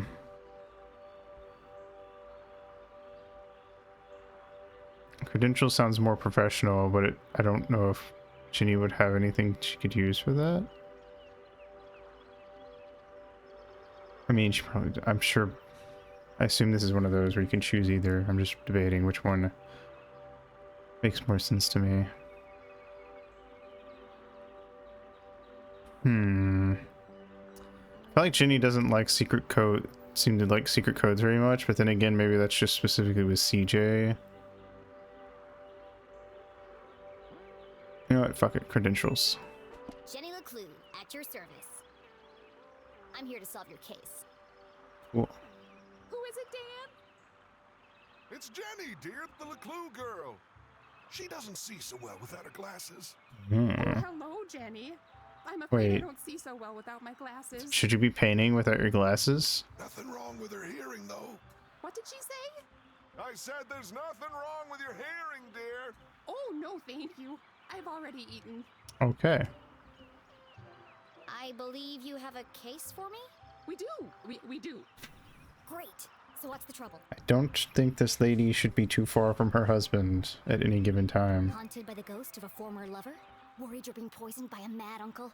Something so dark and gruesome I can't even begin to imagine the horror? Well, I've lost my reading glasses. Oh, well, there you go. Oh. And there it was. A real case. A confounding mystery to challenge Jenny's brilliant mind. I thought this was finally going to be a good one. What do you think, Jenny? Can you help? Sure. Sure, Mr. Humdrum. I'm gonna need to ask you a few questions. By which I mean I'm gonna have to look at you for like 5 to 10 minutes. First, I did see this already. Cool. Anyway, top to bottom, baby. Let's go. Hairdo. Expensive hairdo. Nice. Over 6 inches tall. Oh my god, it's taller than I am. A professional job. Nice. Your hair looks lovely today, Mrs. Humdrum. Is that a new style? Thank you. I had it done yesterday. Cool. Dan didn't notice. Oh my god, Dan. Come on. Get your shit together. They I call could it live in the there. Queen's Coif. Well, it's certainly... I mean, I guess. That feels like being a person who's 5'10" and living in a 6-foot tall house. I don't know. And expensive. But I'm worth it, Dan. Who could put a price on that beautiful head of hair? You're not so bad yourself, hot stuff. It's like when you build a house in Minecraft, but it's just tall enough. Gross. Like a sleeping bag. You don't live in a sleeping bag, though. I've never been interrogated before. This is such fun. Unless you absolutely have to, I guess. But even then, you don't live in it. You only sleep in it. Nose job? Missing or stolen? Recent? Jenny recognized the distinctive indentations left behind by a pair of spectacles. Indeed, indeed. She must have been wearing them recently. You still have marks from your glasses in the bridge of your nose. You probably lost them within the last day or two. Oh, I never would have thought of that. When do you last remember wearing them? Your mouth didn't move, Jenny. I saw that. Sure. Dan? You had him at your Tuesday book club. Oh, yes. We're reading 50 Shady Graves. Oh, is that like... But it... Wait. I guess I would assume they added zombies, which would actually make it more like Twilight, which is would be funny because originally 50 Shades was a Twilight fanfic. You really are very good. She's ventriloquist. Damn good one at How long that. have you been solving mysteries? But I'll ask the questions, thank you. Yeah, shut up.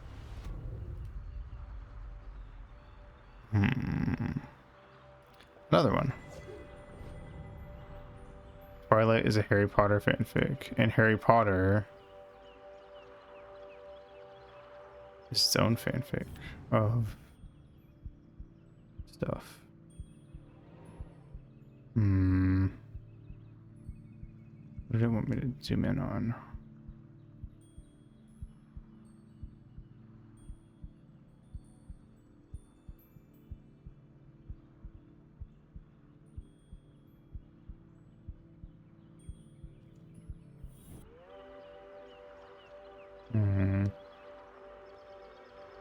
Oh, that? Yeah.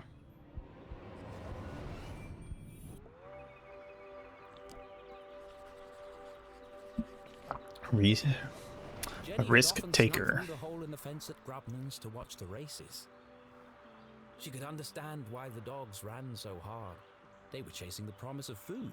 What the adults were chasing was less relatable. Word. I notice you're a gambler, Mrs. Humdrum. You've been to the Greyhound races. we always go to Grubman's on Wednesday. Interesting. What's next? Fingerprints? Oh, polygraph test? It's like you're reading my mind. Sorry, ma'am. I'm not old enough for a poly relationship. You and your husband will have to look elsewhere. 30 times magnification, fixed eye cups. Do you often carry a pair of binoculars? She doesn't go anywhere without him. I presume you don't wear your glasses when you use the binoculars. No, I can't get my eyes close enough to the eye cups. Fair enough. I see. Did you take your binoculars with you to the races? Of course. Those critters are so tiny, I can't keep up without my binoculars. Interesting. Have you figured it out yet?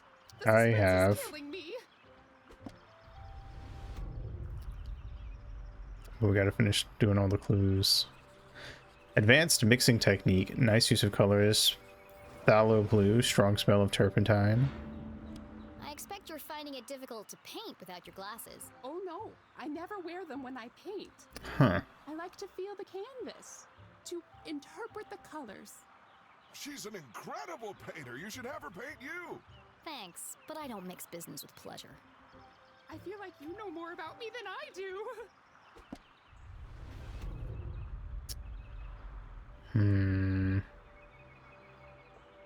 Huh.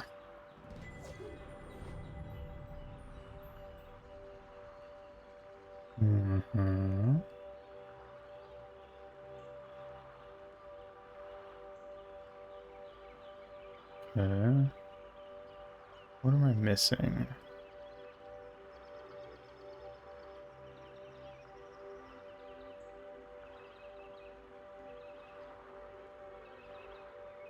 On that, first of all.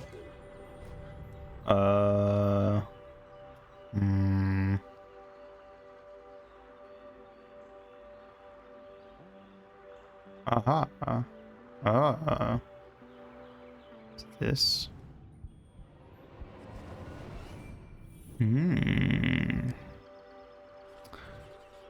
Snagged on something? That's a large hole. She must have caught it on something. That's what he said. Did you have trouble climbing First down part, not the second part. Why, yes, I did. How on earth did you know? There's a tear in your pants pocket. Well, what do you know? I didn't realize these pants even had pockets. That's probably fair as a woman, honestly. So thorough. Any more questions? I think I have everything I need to wrap this one up. Where are Gail's glasses? Alright, well, she's got a hole in her pocket. There's a hole in my bucket, dear Liza, dear Liza. A hole in the pocket, betting slip, binoculars. She was at the races. Her glasses fell out of her pocket. I fucking got this. How and why? There's a big hole in her pocket, but Gail didn't even know her pants had pockets. True. So Shit, it's she got unlikely me. She would keep her glasses in them. Damn it.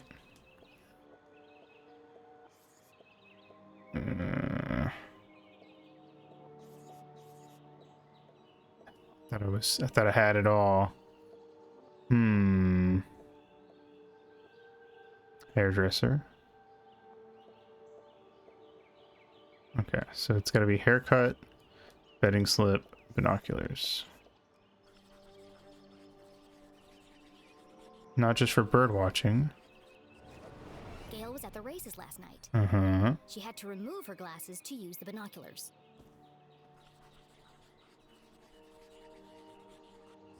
Be eating Gail cupcakes. also had her haircut recently. It's fluffy and big and could easily hide a small object.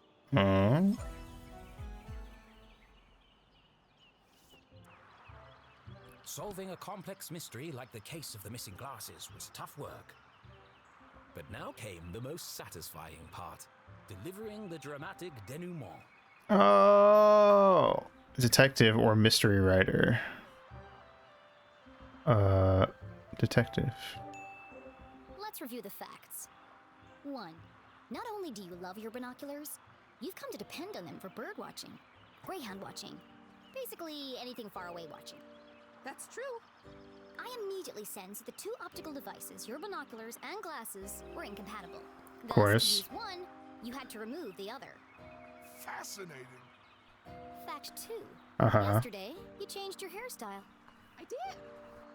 Though fun, it was also impractical, and so tall that it could easily conceal a small object. I see where this is going. Please, don't interrupt. Please, shut the fuck up. Like a After sleeping research, bag, exactly. deliberation, and debate, I've concluded there is only one place the missing glasses could be. They'd be on your head the whole time.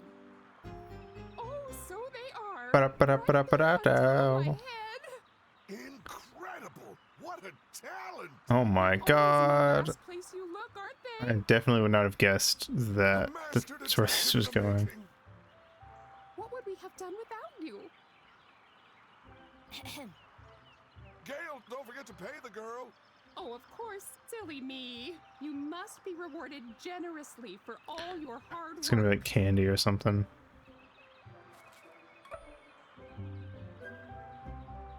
Now don't spend it all in one place. A single quarter. Thanks. I'll do my best. Milestone in mediocrity. Wow. It's tough out here. Should shift over. Wow, what an amazing detective. Glasses on her head. Who could have guessed? Oh, you heard. Whatever would we do without Master Investigator Jenny LeClue? Shut I up. thought it was pretty cool, Jenny. And a whole Thank you, nickel. Keith. Oh, it wasn't even a quarter, it was a nickel. Yeah, that's more than her mom makes in a month. Ouch. Come on, guys. Let's all just... Hey, Jenny, my grandma called. She wants her sweater back. Oh, how wonderful it was to joke around with friends. Friends, you say. I've had enough of this. Oh my god. Oh my god.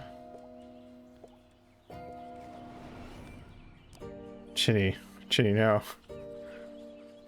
Creased. New. Always wearing. Brushed over face.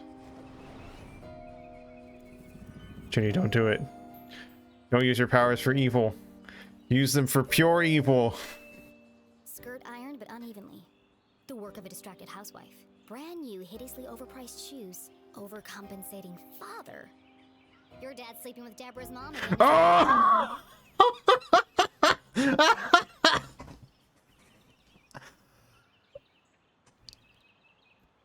Oh my god, Jenny. What? No! How do you... Shut up, Jenny! You don't know anything! Wow, Jenny, that was cruel. Who even says something like that? Aw, don't cry, Veronica. She's just a weirdo nobody! Holy shit. Jenny, let who? And the case of the missing friends! Yeah, good one, Veronica. Come on, let's get you home. Holy shit. Are you coming, Susie? Thanks for the coffee, Keith. And the extra sugar. Don't hit on my best friend. Of course. It's Nothing special at all, and the same thing he does for everyone? Oh, okay.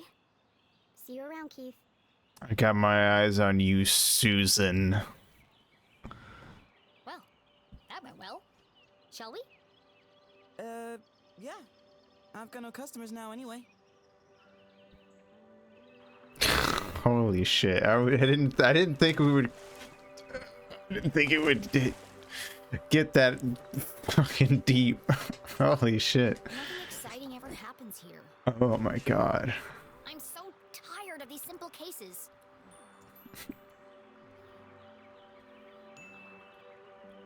Let's reel it back a little bit. Ah, not the. Well, actually, I'm supposed to become a real detective if there are no real crimes to solve. it's a bird. Who cares? You help that old lady? Nice. Thanks, Keith. But it was stupid, and everyone knew it, including your girlfriend. All right, Jenny. No need to take it out on Keith. She's not my... And you really mustn't let them treat you like that. You should stick up for yourself. That is true. Anything. Sometimes you just gotta speak up and say how you feel. Well, Jenny, you need to be more like Keith. Keith, you need to be more like Jenny. You can't just let people walk all over you, Keith. Okay. Careful judgment, reckless abandon. Oh my god, there's so many options to just like fucking go crazy.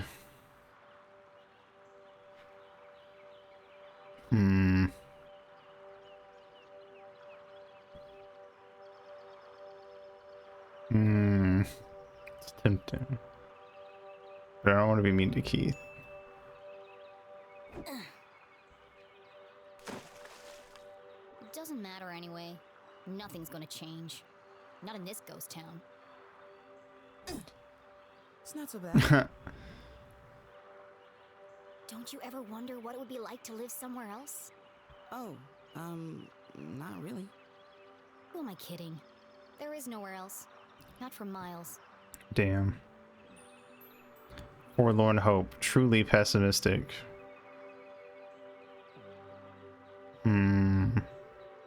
Let's be a little hopeful. Ooh, nice. I don't know how to skip rocks. Oh, shucks. I see practice is going well. Is your dad still pressuring you to play? Well... Come on, Keith. You hate basketball. It's a bird off screen. Yay. Tough love, but you're the worst player on the team. Damn. I mean, we already kind of knew that. Not the word. Well, on the bench anyway. Why don't you just tell him you don't want to play anymore? It's a Strasberry tradition. That's my point, Keith. This whole town is dead, stuck in the past. Everyone is just doing what they're told without questioning why. Where's the ambition, the sense of adventure? Got a point, Jenny. Still talking about basketball? No. Trick shot.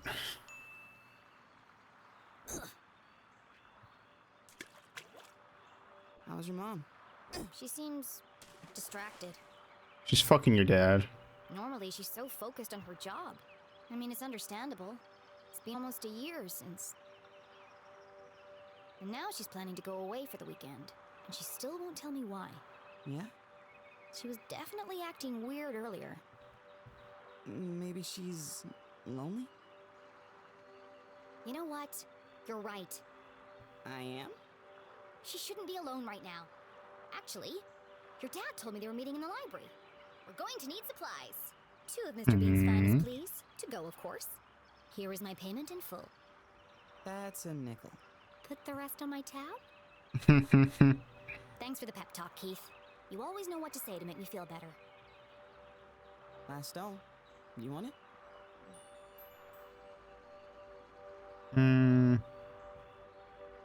Sure. Thanks. Yeah. Nice. Woohoo! Bullseye!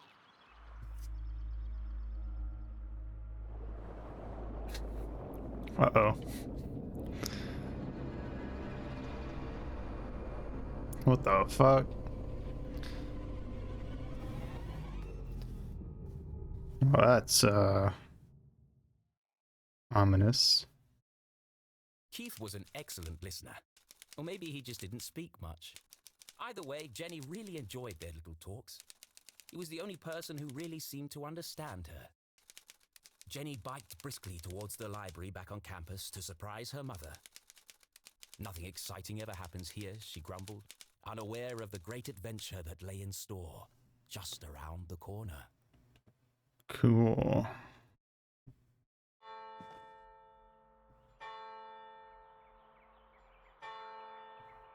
Oh, I thought it was a cutscene.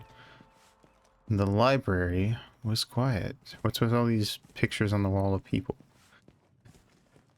that all look the same? How suspicious. Too quiet. Oh.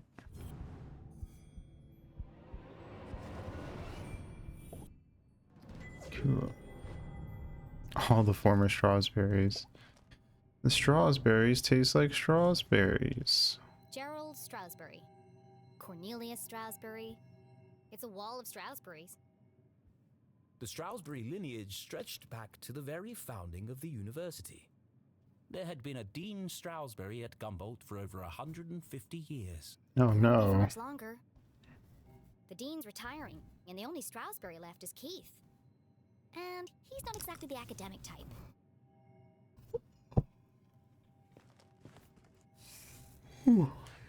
Or old enough.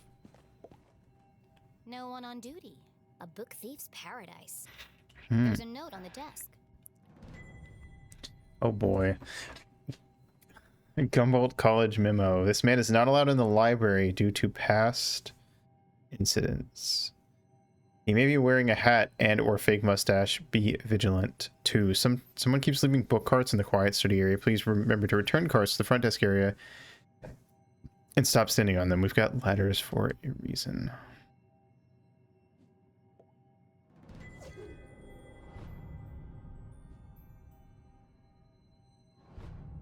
Cool. Uh-oh. That's probably fine. Hello? What intricate fucking lights they have. Mom? Mr. Strasberry? Anybody? Jenny's words echoed through the library. Something's not right here. A mystery was unfolding. Whatever it is, I'll get to the bottom of it. Hell yeah. The case of the quiet library. Too quiet.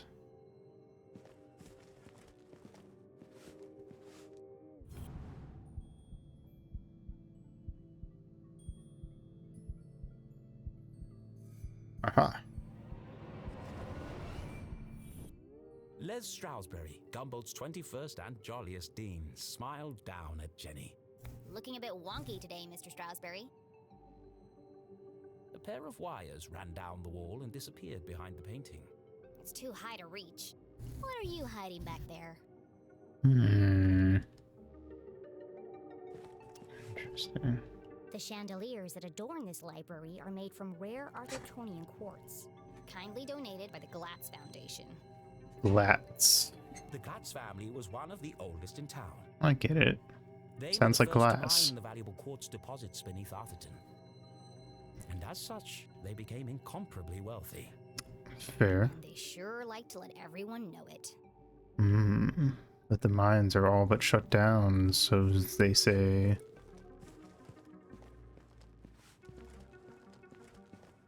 Oh. Aha.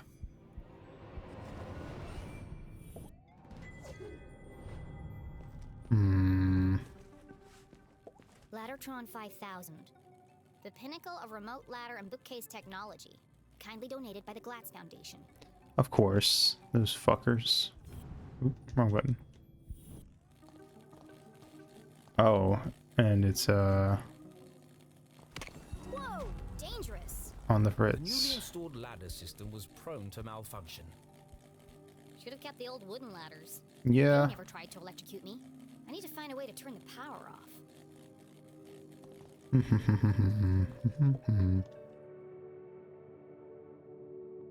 Jenny Okay. gazed at the technological marvel of Ladatron 5000.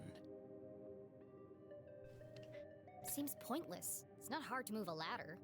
Sometimes it feels like some unknown force is just trying to slow me down. Imagine.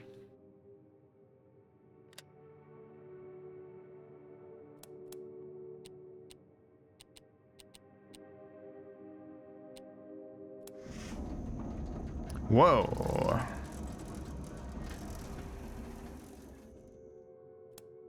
Okay.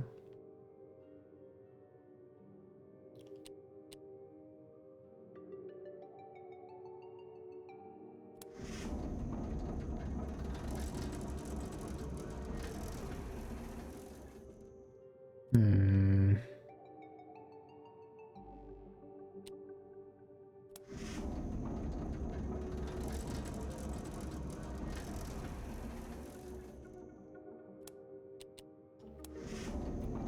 Oh shit, wrong one.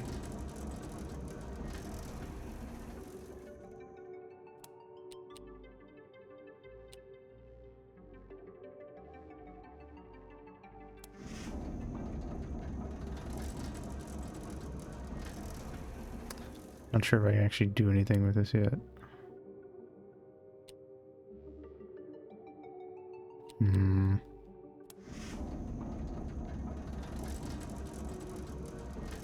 Wait.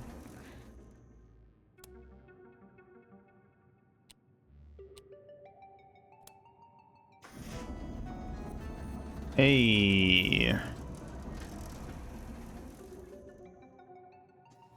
Jenny was notorious for climbing book carts, It's the only way to reach the highest shelves.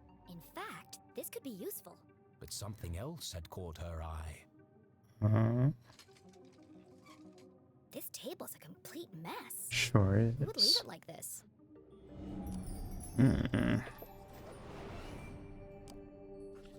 Conspiracy theories, messy diagrams, genealogy books, old town documents. Illegible scribbles, intricate diagrams of giant machines, a worn copy of Aliens in Ooh, I wonder who it could Jenny knew be. only one person could have been sitting here. CJ. It's odd, though. He usually hides everything when he's finished. Huh. What's this?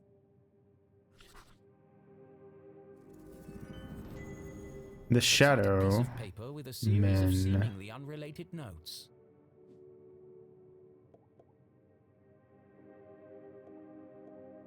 Observed massive seismic activity. Possible landing site. 1113 2300. Forest. UFO swarming. UFO swarm circle. Ing. Good sound. UFO swarm. Okay. Graveyard 310. Taken. Powerful beams of light. Experimenting on corpses. Ray gun. SJ. The Shadow Men. UFOs, shadow men, experiments on corpses. It seemed that CJ was unraveling a mystery of his own. Wait, there's something on the other side. Ooh, whoa. Wow, a color map of Arthurton. Sweet. Jenny had never seen a town map with this level of detail before. Can't believe CJ left this behind. That's so unlike him. That island in the middle looks kind of like a skull. He'd be terrified if anyone else found it. I'll keep it safe until I see him again.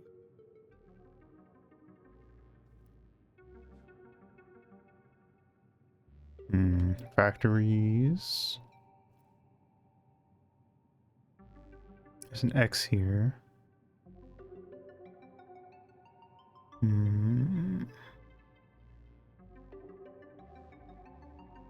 Interesting. Hey.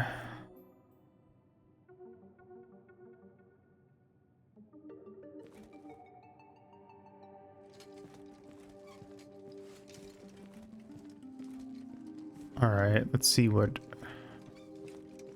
the Great Dean is hiding.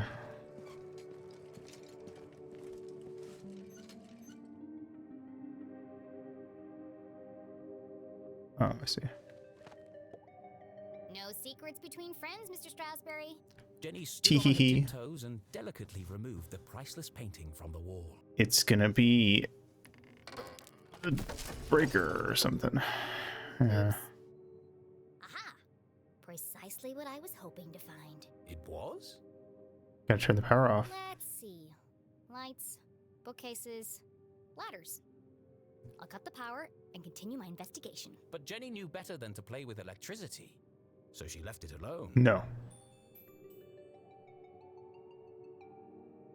Hmm.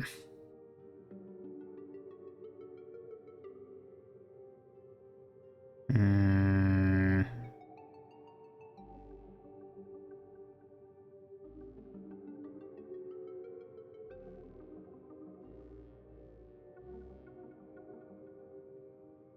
Hmm.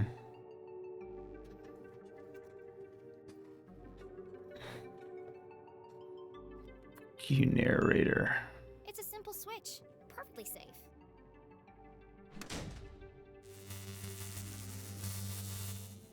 I regret nothing. Eerie silence unnerved our tiny hero.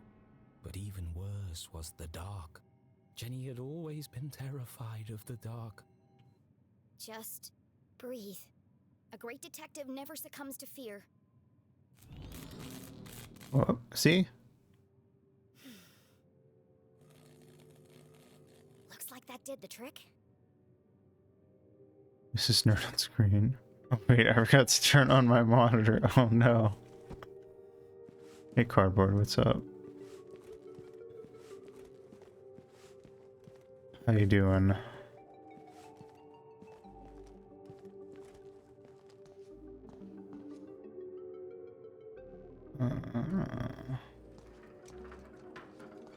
Good morning.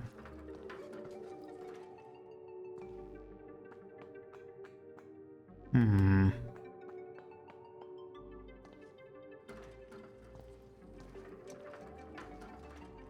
Okay. Oh. Well, I hope you slept well.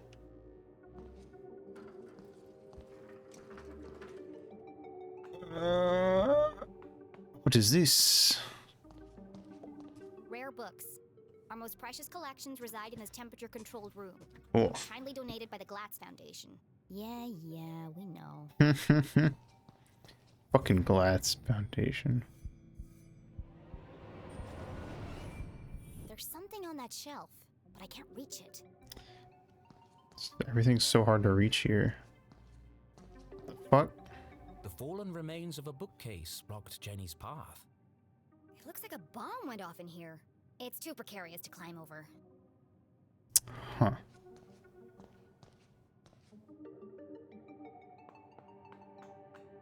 Interesting. Oh. Aha! Cool. Alright. Down we go. And to the right. Everything too high to reach, so real. Tall people privilege. Oh wait, can I not go up? Oh, and there's probably another ladder at the other side. Jenny stopped in her tracks. Ah. The sign clearly read, "Wet floor, caution." No running. The path was blocked. You're kidding me, right? Trampling muddy feet over a perfectly clean floor? She was a maverick, not a monster. Oh. Okay.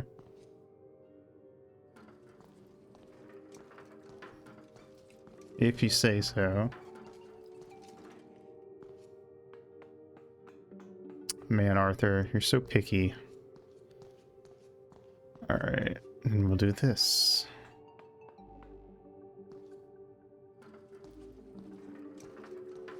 Oh, no, we won't.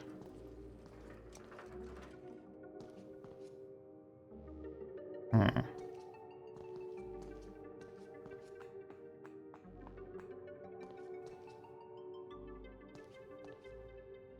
Hmm.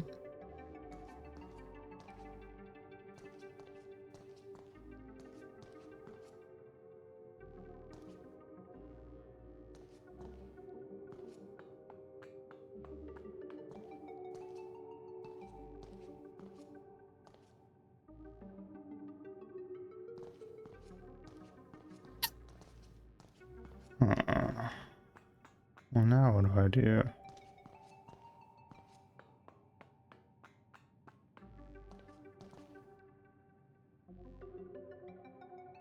Can I not?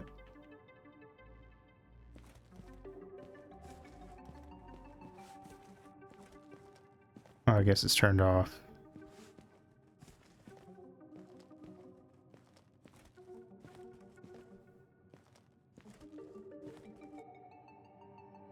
But it won't let me go back there.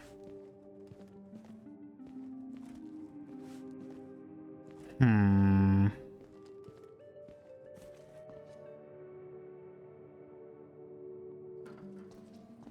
like that she gets tired when you run around.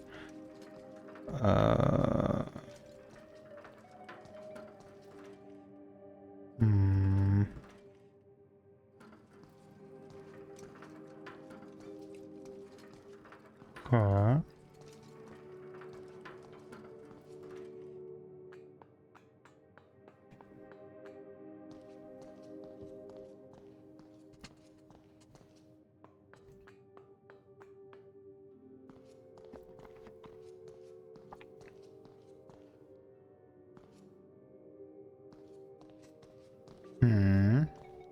It's locked. No problem. I'll just pick it.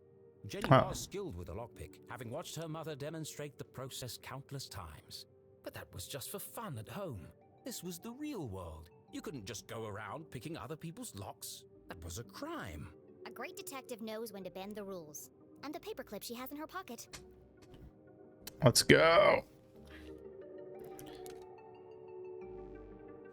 Mom always says, lockpicking is a subtle art. Move slowly and search for the sweet spot.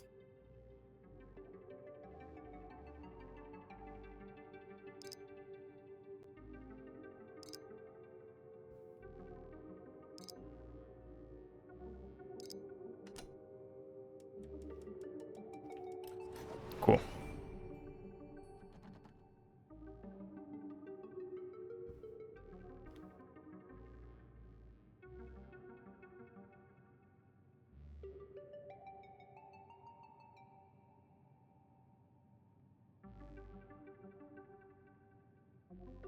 Oh, there we go.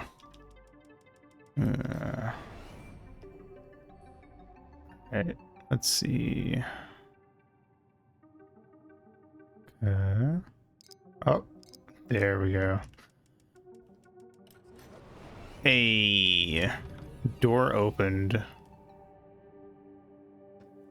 Bingo. Yeah. It must have been a rush of blood that caused Jenny to act so irrationally.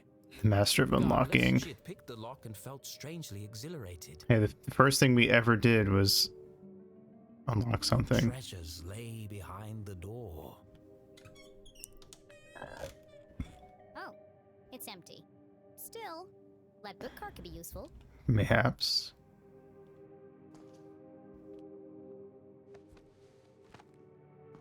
Okay. No, wait, shit. Wrong thing. There we go.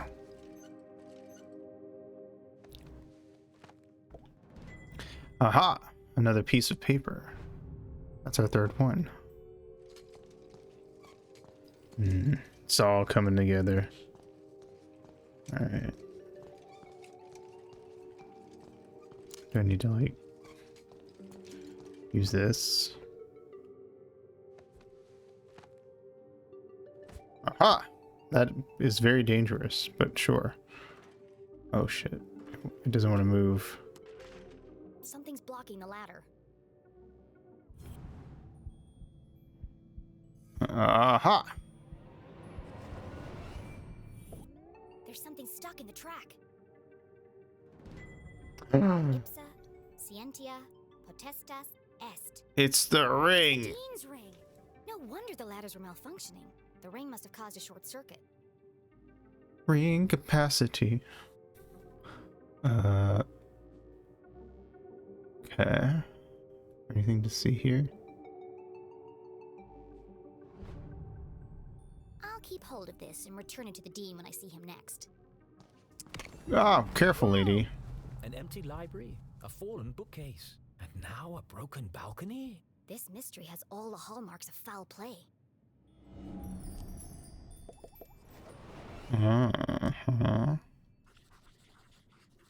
Strong impact. They say words can't hurt you. In this case, I'd be inclined to disagree.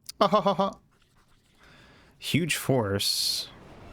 Solid iron and oak, torn apart like a piece of bread. It would have taken some serious force to do this. Indeed. Ripped in half as if somebody Something bad happened here. grabbed onto it. This is feeling more and more like a crime scene. Oh, Then fuck. Jenny saw it. Oh, fuck. A murder! Covered in a ripped curtain and surrounded by broken glass. It is a crime scene. I get too excited now.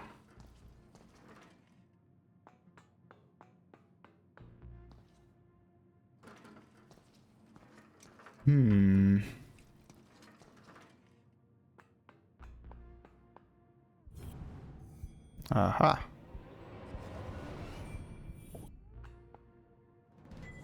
Cool. All right. Oh, nope. Run.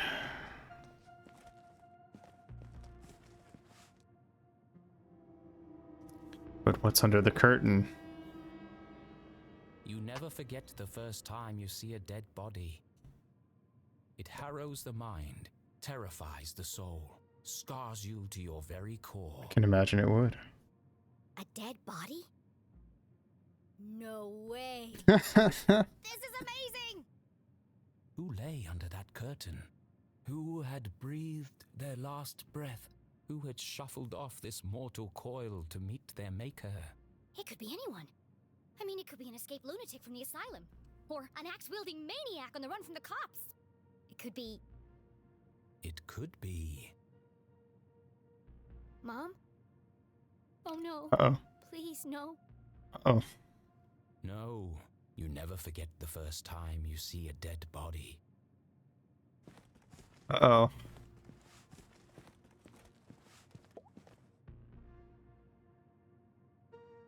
Jenny knew it was wrong to disturb the crime scene. But I have to know who's under here. Slowly, she drew back the heavy cloth. Underwear. Please don't be my mom. Please don't be my mom. Okay. Dean Strasberry? That's who I thought it would be. Why is he Whirlpool? No, that's the first rule. Thank God. But not the first rule of Sticker Club. I'm sorry. I didn't mean it like that. Poor Mr. Strasberry. What happened to you? Was this a terrible accident? Or worse? Murder! Her stomach churned, seeing the Dean's lifeless face, his contorted frame. Jenny felt the urge to run, to get as far away from this horrific Oh my sight God, as it's possible. purple guy. That thing on his neck is that. No, it can't be.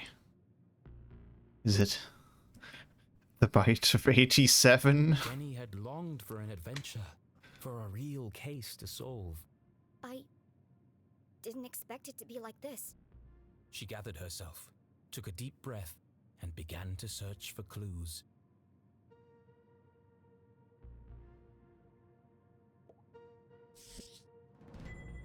It's a book about predicting the future. Hmm. I suppose it didn't belong to Mr. Strasberry. I get it. The author's name is Clairvoyant. Very silly. His watch. It's smashed. Most likely from the fall. The hand stopped at 3:57 p.m. Which we know his watch was correct because we helped him fix it earlier. That gives me a potential time of death. If Jenny had arrived just a few minutes earlier... I might have been able to save him. It's our best friend's father. Sure is. But it's not our mom. Aha! Aha!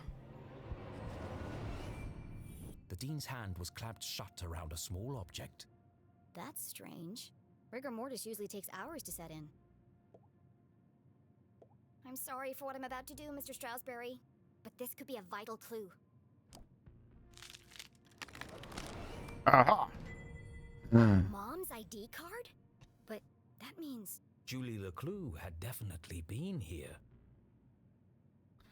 Oh no. That's incriminating.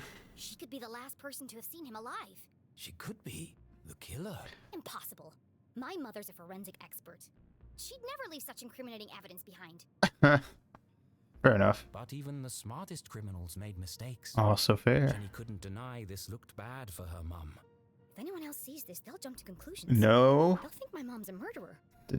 Unless... Jenny. A peculiar thought crossed Jenny's mind. Jenny. Unless... there's nothing to find. Removing evidence from a crime scene was highly unethical. So was planting evidence to frame an innocent person. She had no proof of that. I have to do something. Ooh.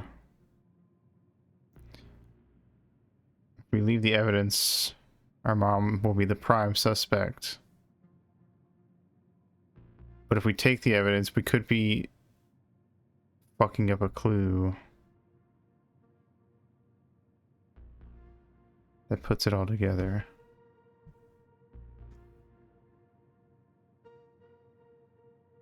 What would Ginny do? I think Ginny would take it.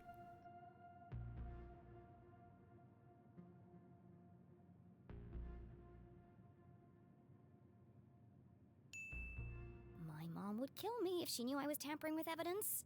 But I have to protect her.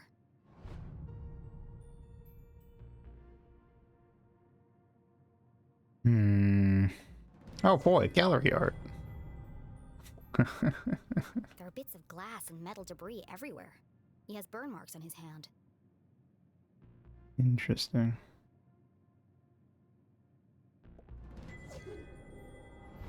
It's fine. We can take a little bit of evidence. We already pulled the curtain back. It's already... hey. You eat one cookie out of the cookie jar, you might as well eat the whole jar. The Dean's planner lay open on today's date. Okay. Perhaps I can retrace his steps and create a timeline of events.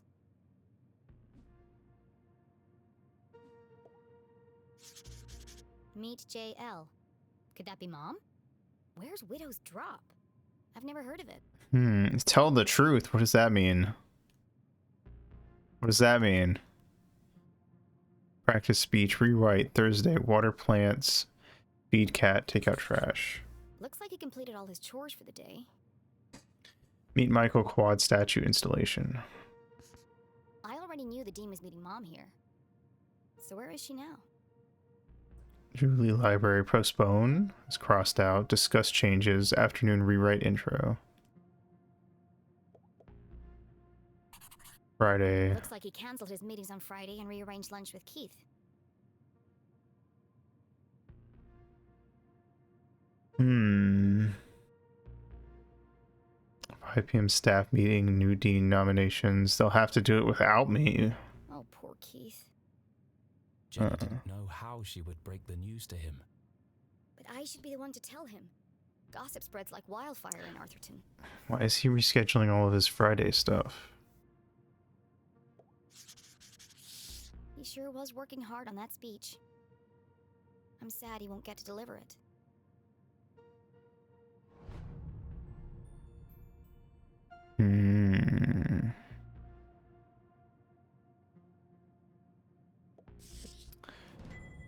The Hawk and the Weasel and other bedtime stories. Interesting. Could be important. Then again, it could have just joined the Dean for the ride.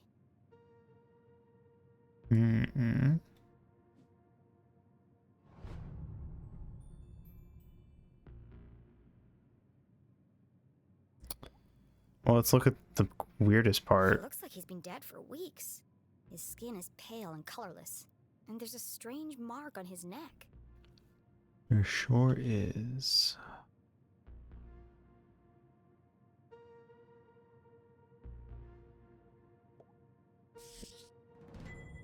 A book about chance. Mm-hmm. What are the odds that this was an accident? Hard to say. Think that's all the evidence I'm going to find here. She took one last look at the Dean's lifeless body. I'm sorry, Mr. Strasberry. I promise I'll get to the bottom of this.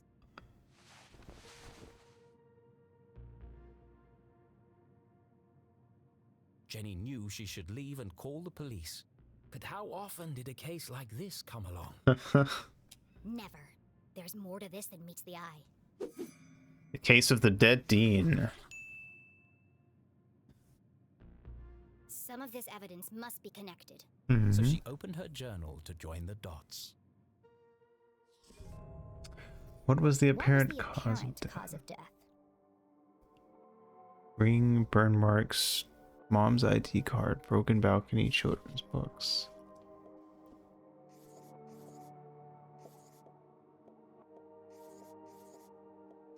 Ring, burn marks, broken balcony. He's trying to pull the ring out because it dropped off and got stuck. He hurt his hand, presumably trying to get it out. Maybe it zapped him or something, and then he stumbled back, the balcony broke and he fell, I guess. But why did he have that in his hand?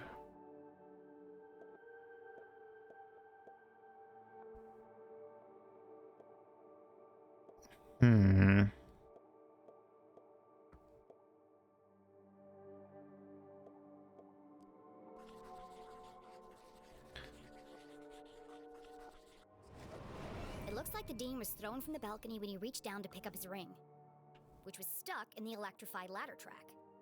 He grabbed the curtain, but it didn't slow him down. He landed on a bed of metal and glass debris.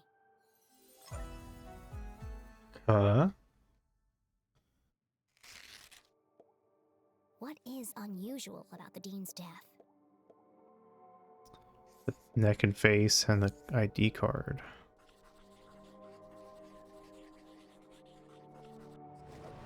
The dean has a strange mark on his neck. All the skin around his face is gray and gaunt. I've never seen anything like it before. He's holding my mom's ID card, which makes her the prime suspect. But why would she or anyone want to kill Dean Stroudsbury? Great question. Diligent detective solved 6 deductions on the first try. But what was the motive? Had she missed something? The watch! The Dean's watch stopped at 3:57 p.m. Which means he landed on When I it. came into the library, the clock tower rang 4 times. So that happened 3 minutes after we got The here. library only has one exit, and I haven't seen anyone but the dean since I got here. Wait. Which meant if the dean was murdered, The killer must still be here. Ah! He's getting away. There was like a light flicker thing that pretty much right after we got here. Oh wait. What? Does it look similar? Ah.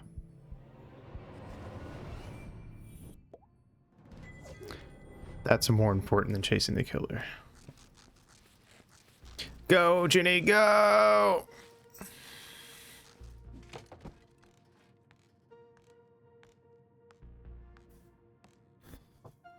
You'll never get away with this. sirens in the distance. Someone must have tipped them off. I'll catch the murderer and keep him busy until the cops arrive. Chasing after murderers was hardly the job of a little girl. Hey you! Stop! Oh my god. Despite surviving her fall without so much as a broken bone, Jenny couldn't help but feel she had failed. As the sirens grew louder, she knew it would only be a matter of time before the sheriff arrived, and then she'd have to explain why she hadn't called for help. But the worst feeling of all was that she had let the killer escape. As she drifted slowly into unconsciousness, Jenny heard a familiar voice, concerned, gentle, soothing. Jenny? Mom? Jenny, what have you done? Mom? Freeze! You're under arrest. Oh shit. What have I done? Oh. Not the jam.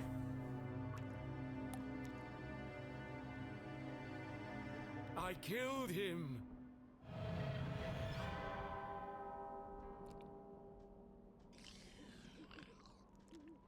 This is all wrong. Murder in Arthurton? Tasty. This is not an appropriate story for Jenny LeClue. Yeah. Poor Dean Stroudsbury. This man's really in the sauce. What was I thinking? I've gone too far.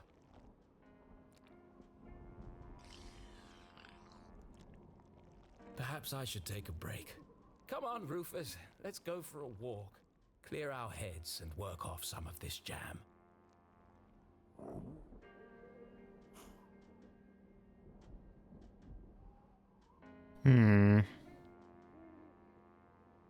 Poor Arthur.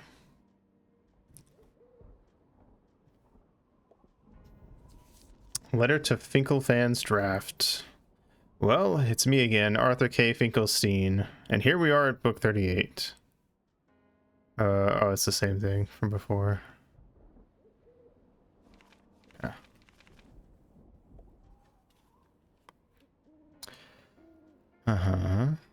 Chapter 4. Ah!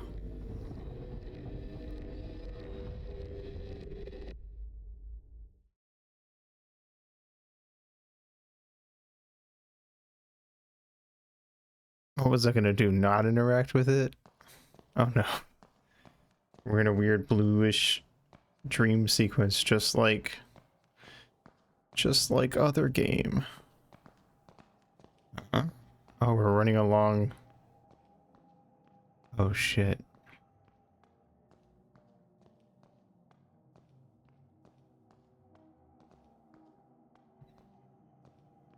Prime suspect arrested.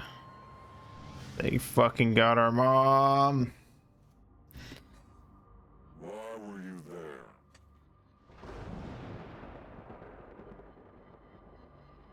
Truth. I told you I was looking for Mom. Why?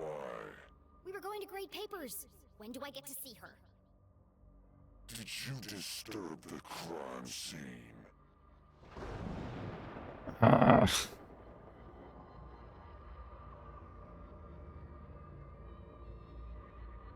Yes.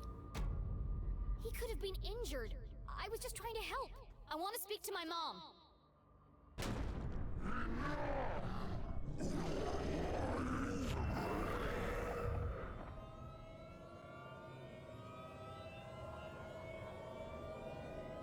But I'm not.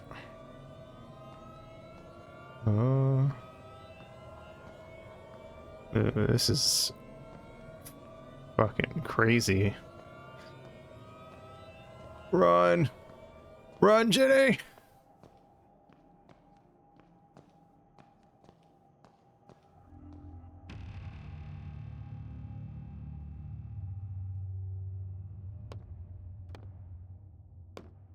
Mom! No, no, no, no, no, no, no, no, no! Ah!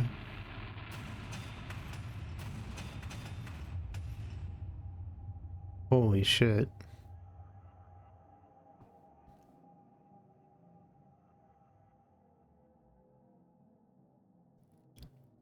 Mom? Mom?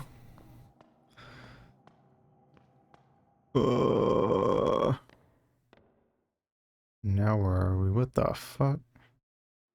Keith! Oh no. Please, look at me.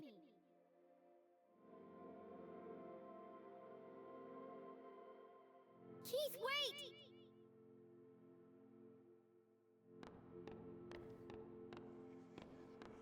Poor boy, now he has no one. It was no accident. I can't believe she's here. She's all alone. Murderer. It was revenge. Guilty. She's guilty.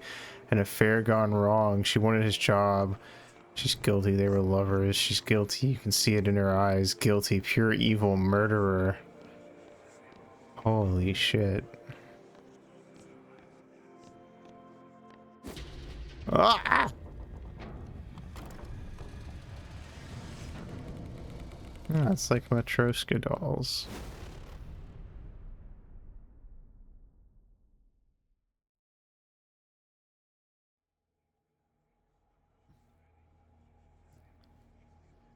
What the fuck are you, sir? I'm just gonna keep going. You just stay. You stay there. Okay. Hello. Don't look at me like that. Oh shit! I can grab him.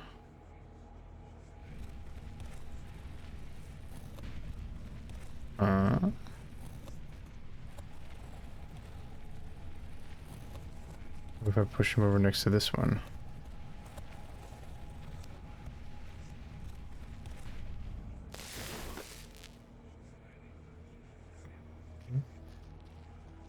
Is there another one over here? There is. Oh, it's a picture of our family.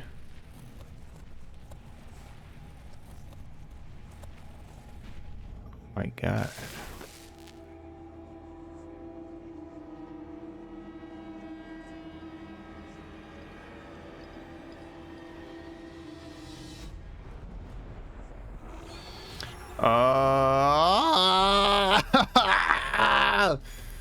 Oh, leave me alone, leave me alone. Oh my God. Centipede legs, not the centipede legs.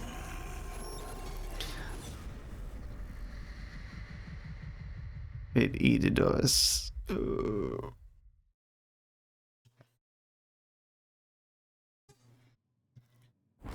Holy shit. What a horrible nightmare. What a horrible night to have a curse. Raspberry was dead. My mom was in jail. Oh, good. Ruth told me he never wanted to see me again. That was real. Thank God. Worst of all, I was surrounded by an evil army of giant teddy bears.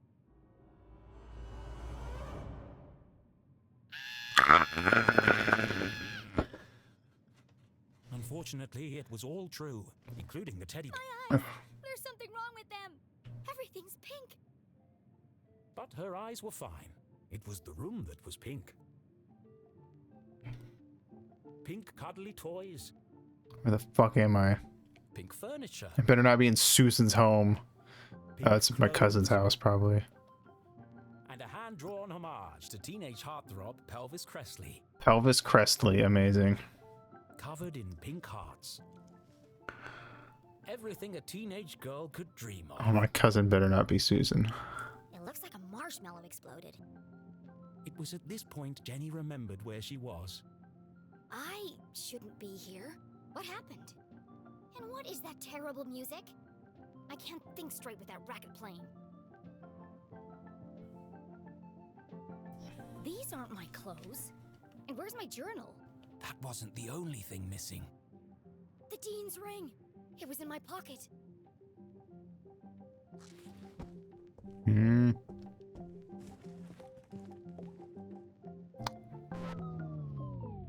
You're the fan that I love. Amazing. You're the fan that I love. Ah yes, the eagerly awaited follow-up to the smash hit. Even though I'm a big star and you're just a fan, perhaps someday we could be together. Amazing. Pelvis Crestley and the Hip Thrusters. Who buys this crap? Huh? Hmm. Wild the Hushed pigs. whispers in the hallway? I should investigate. Aha.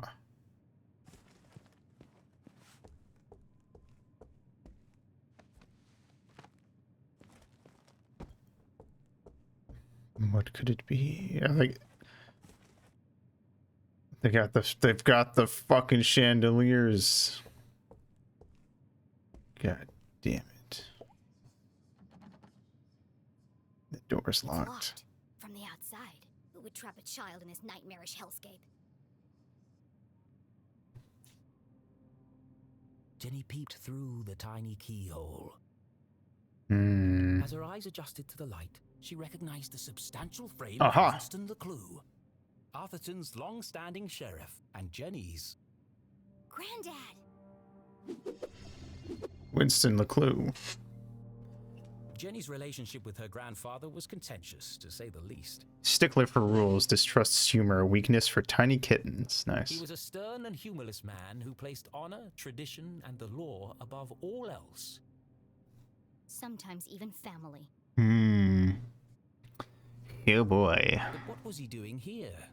And who is he talking to? Florence Glatz.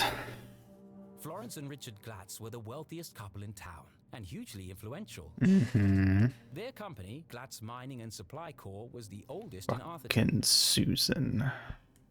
While Richard may have been the head of the business, everyone knew that Florence wore the pants.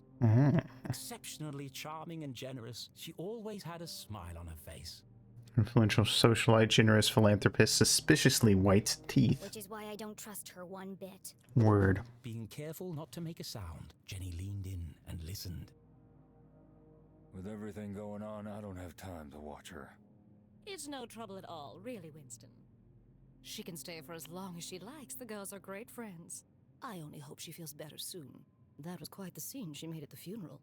She should have left the boy alone. Really, Winston, this whole situation must be unbearably traumatic for the poor girl. Her mother in jail, and what she saw in the library. One shudders at the thought. And all this barely a year after what happened to Henry. She'll be fine.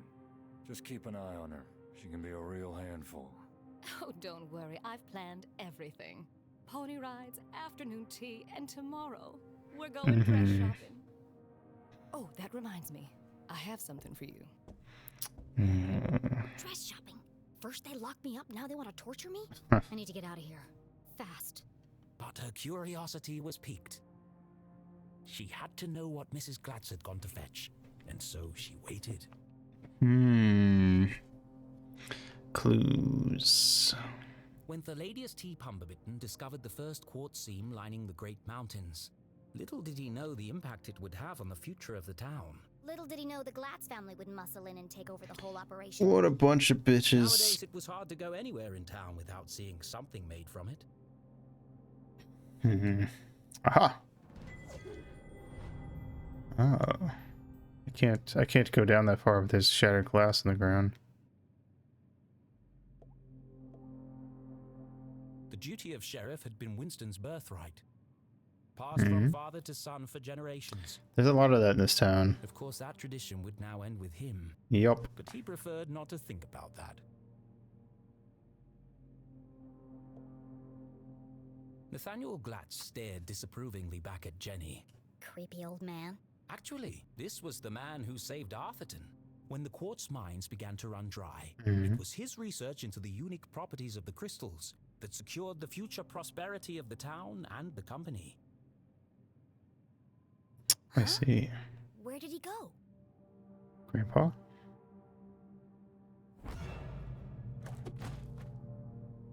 Damn. Winston, what are you doing down there? That's a perceptive old man. Thought I heard something. Really? A man of your age spying on teenage girls? I've told you already, she won't be going anywhere. It was probably just Jenny's imagination, but those words felt oddly evil.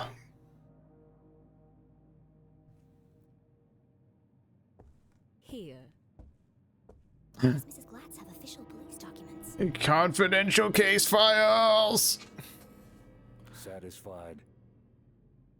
What is she tampering with the evidence, or is she looking through it all? Or a little both? She's in the safest place. Behind bars. Surely they don't believe she's guilty. It's not a matter of if she's guilty. I think. I don't envy you, Winston. It must be hard to stay impartial. If the poor dear would just confess, it would make things much easier. That'd be real good for you, wouldn't it? I have everything under control. Of course you do, dear. No one doubts your loyalty to Arthurton. We must continue to look out for each other, now more than ever. Sheriff, are you receiving? Go ahead. It's the LeClue house, sir. We found something. Uh-oh. I'll be right there. Over. It sounds like you've got important things to take care of. Yes.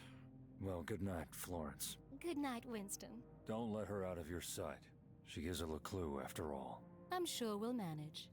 Nah, we'll see about that lady. I'm slippery like a fish. She just heard. Everyone thinks my mom's a murderer. Thankfully, her mother's fate was in safe hands. The fine people of the Arthurton Police Department.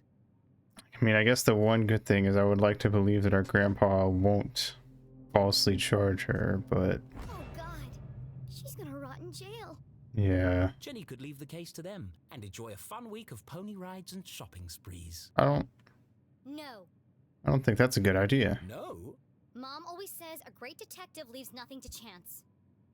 He has to stick to the rules. I know, but he's not just going to be like, well, she did it. Case closed. I have to do something. But she was just a kid. What could she possibly do?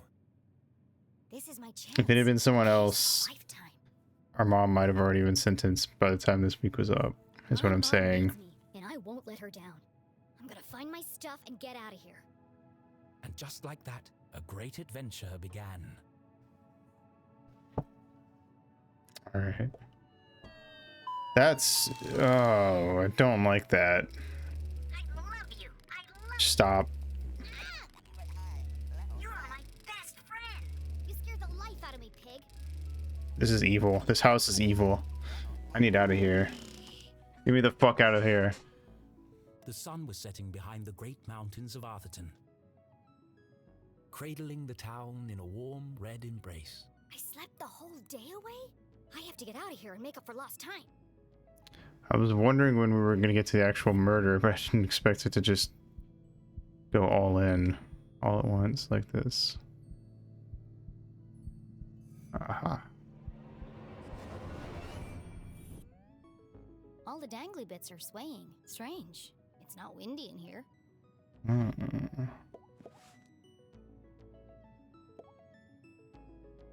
There's Their a track in the vent? ceiling panel around the chandelier. Oh, It looks like it can move.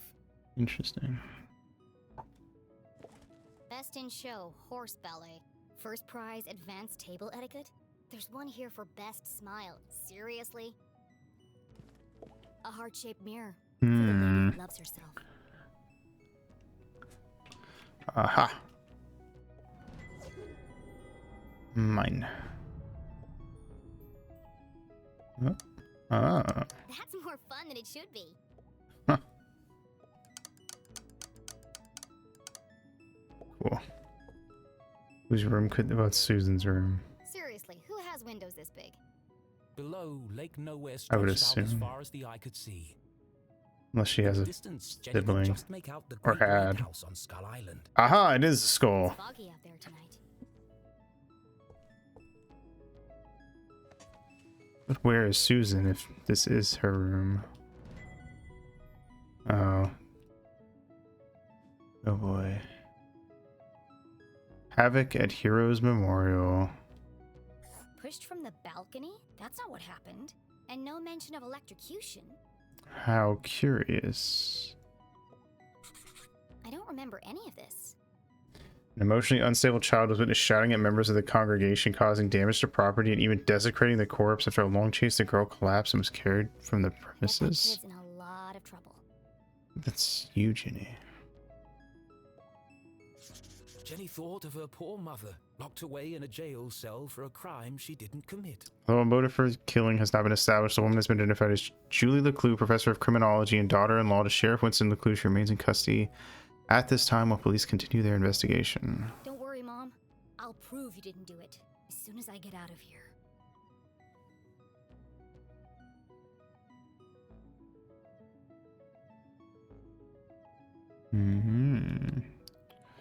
I have to like really fucking force the game to let me over there. Monday morning edition. Oh, this part. Mom wasn't covered in blood. That's a lie. Oh boy. Either this is shoddy reporting, or someone is trying to cover up what really happened. I think it's the latter. My mom's still in jail, so the police must not think this was an accident. And if it wasn't an accident, then... The real killer is still out there. Oh boy. On the other side of the lake, beyond the Forgotten Forest, sat a more modest house. No fancy windows or crystal chandeliers, just a small wooden frame in need of painting. Home.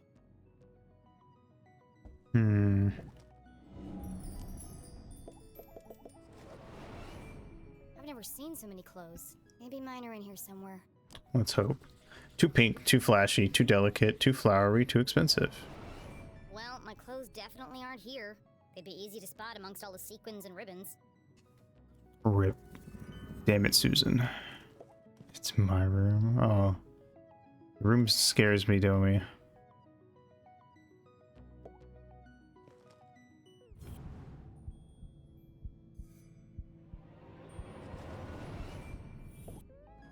Aha. How you doing, Domi? Gotta be something.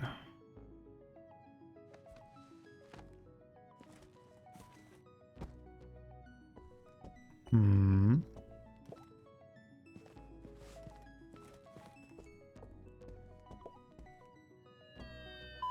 Oh no, don't do it again, don't do it again, don't do it again.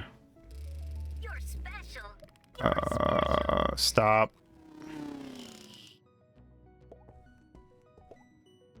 I don't have my detective gear to pick the lock. Besides, I can't just Fuck. walk out in front of Mrs. Glatz. Hmm.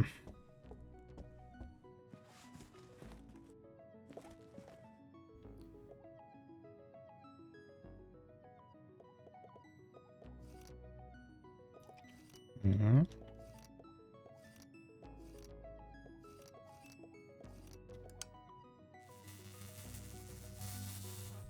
Doing pretty Something good. strange about this mirror. This requires further investigation.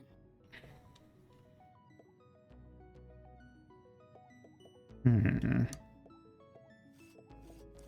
What if I unplug them all? Or unscrew them all?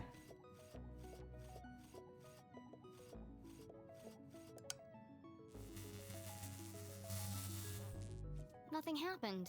I thought I was onto something.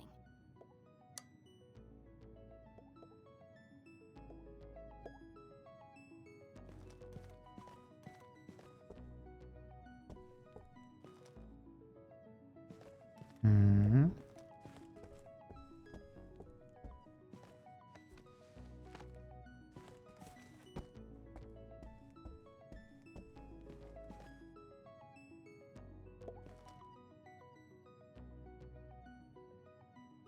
Aha.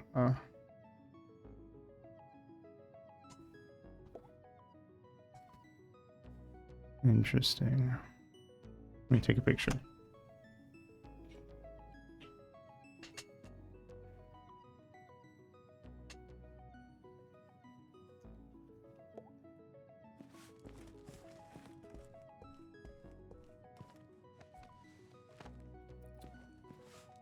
How convenient.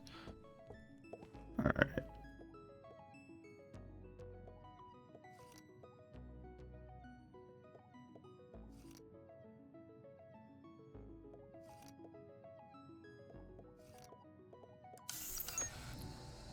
Aha! What the fuck?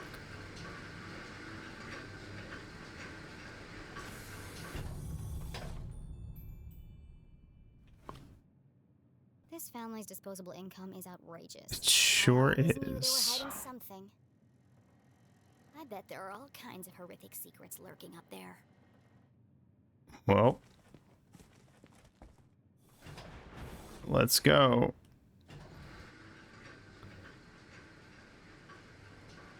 Fucking rich people. Swear to God. More pigs. Oh boy. Oh, it's just a dusty old attic. Is it just a dusty old attic? Dozens of old boxes covered in dust and cobwebs, filled with toys, school projects, and old trophies. Attics, where dreams go to die.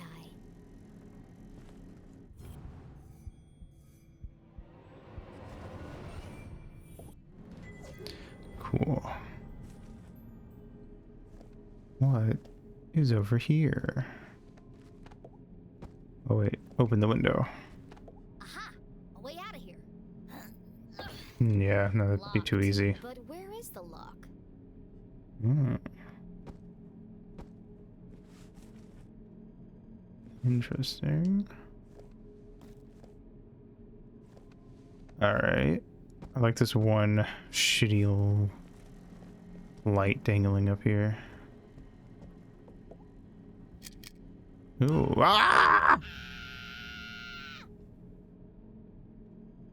Oh, hello, spooky bear. Feels like he's watching me.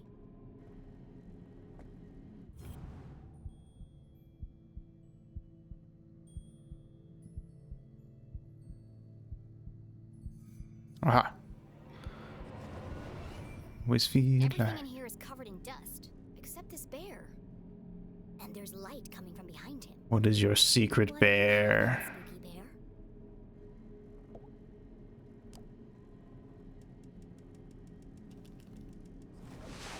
bear? Oh! Fuck. Smothered by a giant teddy bear. What an end that would have been. Just as I suspected. Somebody would be into that. Aha.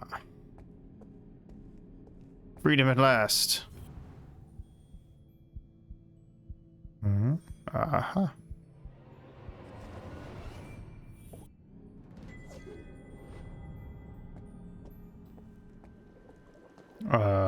What in the Resident Evil? Tim.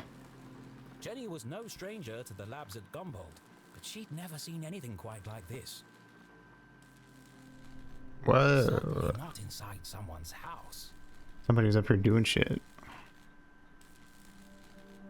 Hey, what are you doing up here? Aha. Oh no. What the fuck? Oh no. Please don't. What the fuck?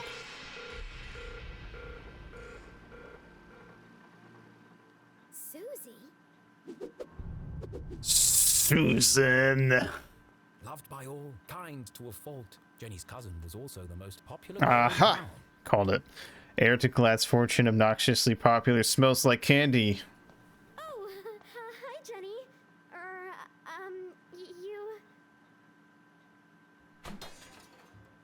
You should be in bed resting. Why do you have a secret evil lab? Here. I should ask you the same question.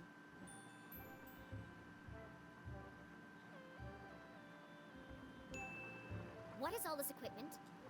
And why is there a secret elevator running from your room to the attic? Oh, you must mean my collection of teddy bears.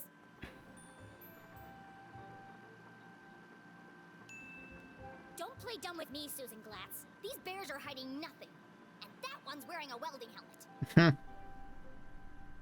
Well, there's a simple explanation for that. There are just too many to fit in my bedroom.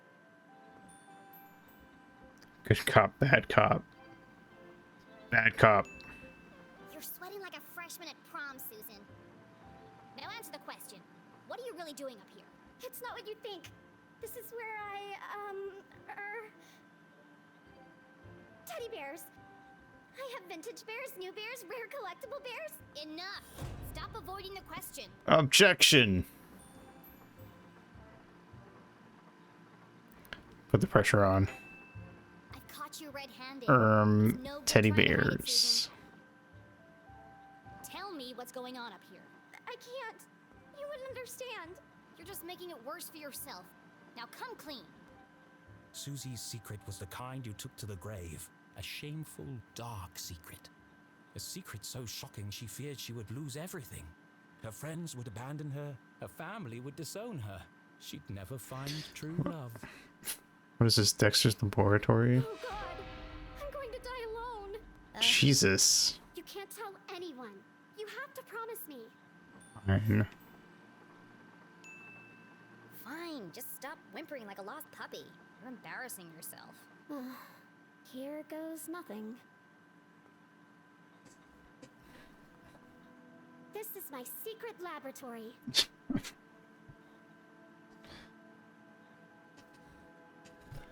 This is my lab. And this is my laboratory. Oh, Tim. Where I design and test my inventions. Okay. I mean, yeah, I buy it. Your laboratory, where you invent things. Yes. You, a cheerleading, horse-riding, dress-wearing debutante. Yes. I want to believe you, Susie, but you know how crazy that sounds. That's why you can't tell anyone. If people found out, I'd lose everything. Could it be true? Was Susie Glatz, in fact, a secret nerd genius? I'm willing to believe it. Was she really leading a double life? I'm sure she has pumpkins on her skirt. There's only one way to find out. Susan Quincy Glatz, I'm gonna have to ask you a few questions. Oh. The interrogation of Susie Glatz. What's this?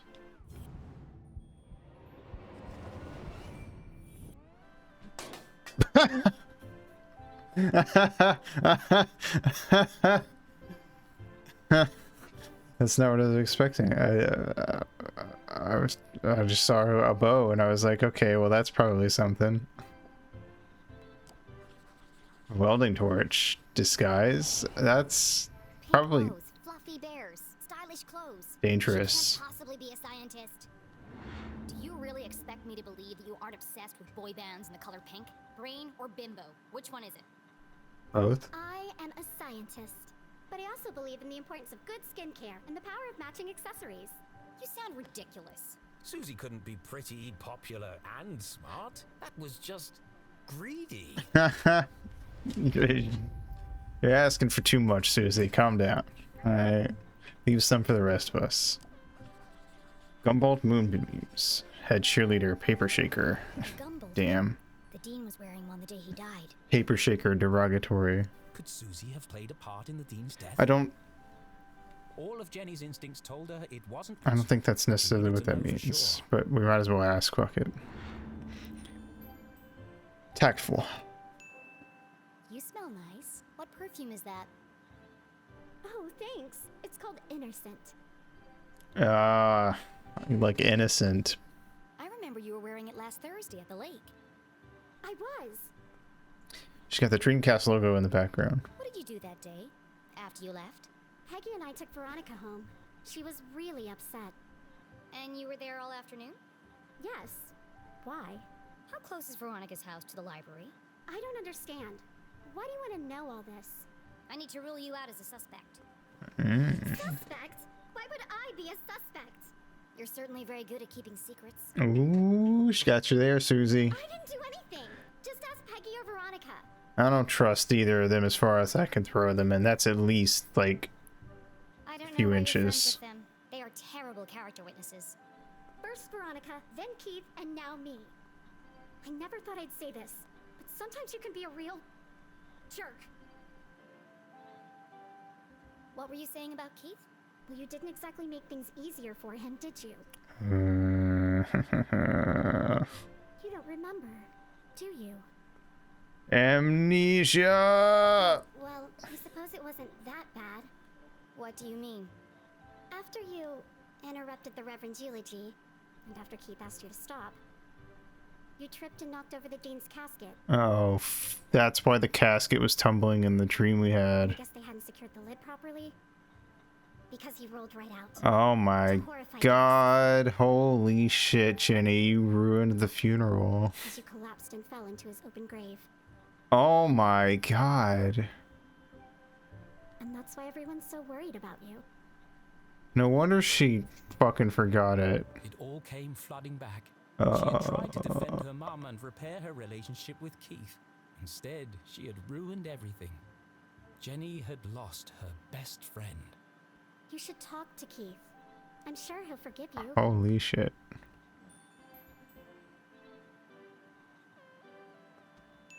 I can imagine she wouldn't be. He thinks my mom killed his dad. She felt the distance between them grow with every passing minute. How could she face him without answers? It's a great question. I have to find the Dean's real killer. Jeez Louise. The fuck is this? A ray gun? Intricate assembly, dangerous, metal or plastic? All this stuff looks authentic, but that doesn't mean it belongs to Susie. If this is really your lab, what does that thing do? That's Tim. He's a thermal imaging machine. Yeah. He uses reflected thermographic projections Wondering what to that stood influence for. estimated topography and subsurface bodies. Come again? He lets you see inside stuff. Cool. Well, what about that thing? That's Judy Kate, a gamma ray induction polygraph. Gamma? From Sonic the Hedgehog? Hydraulically propelled telemetric manipulator. And this? That's a tea set. Cool. What? I like to drink tea. Same. How did you get all this stuff up here anyway? And without being seen? You'd be surprised how much you can hide on a giant stuffed teddy bear. I know what's going on here. You've stolen all this stuff. And you're planning to sell it all to buy more fluffy cushions or pink horses or something. I didn't steal anything. She just refuses to accept any of this. Some of the parts are from my father's factory. The rest I bought with my allowance.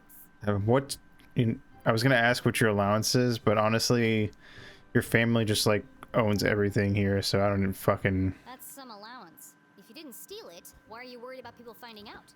I'm head cheerleader. I'm captain of the equestrian team. If the other girls knew about this, they'd laugh me all the way to the back of the cafeteria. It's just a bag marked with money.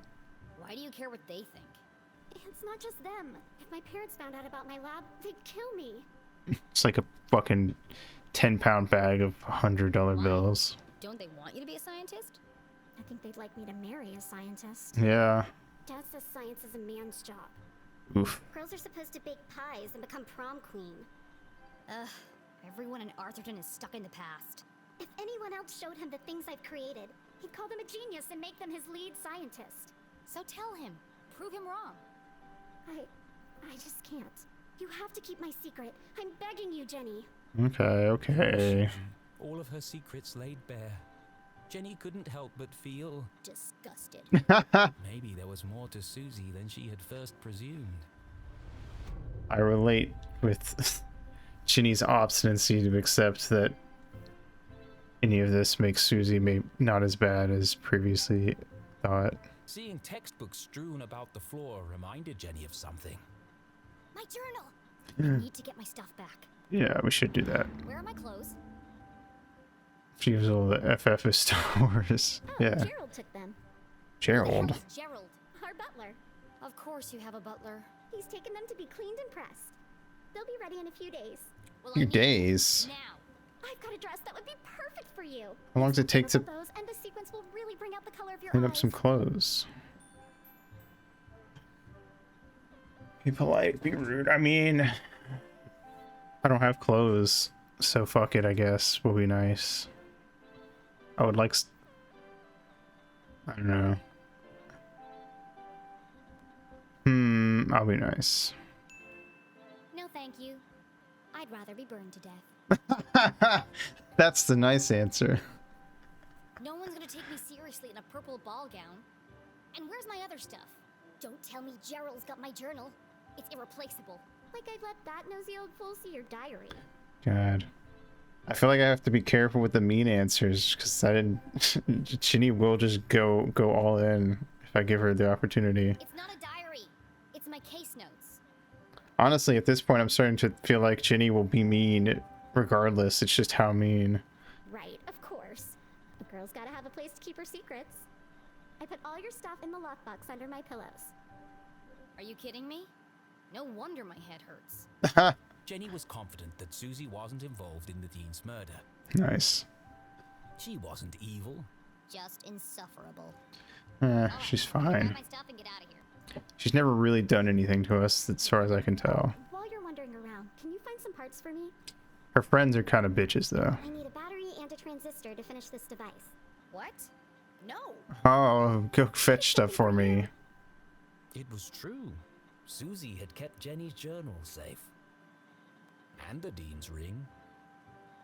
She'd even revealed her darkest secret to Jenny. Amazing. Enough already. What's a transistor?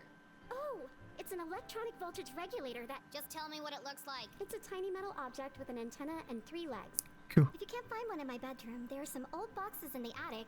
Yeah. Transistor and battery. Got it. Go, Jenny! I've got to get out of here. Amazing. Alright. Cool. Well, I'm gonna end here, but I wanted to look at the gallery a little before we stopped. Things in Ginny's bag. Letter, camera, notebook, fancy pen, sketchbook, pad of paper, Polaroids, and magnifying glass.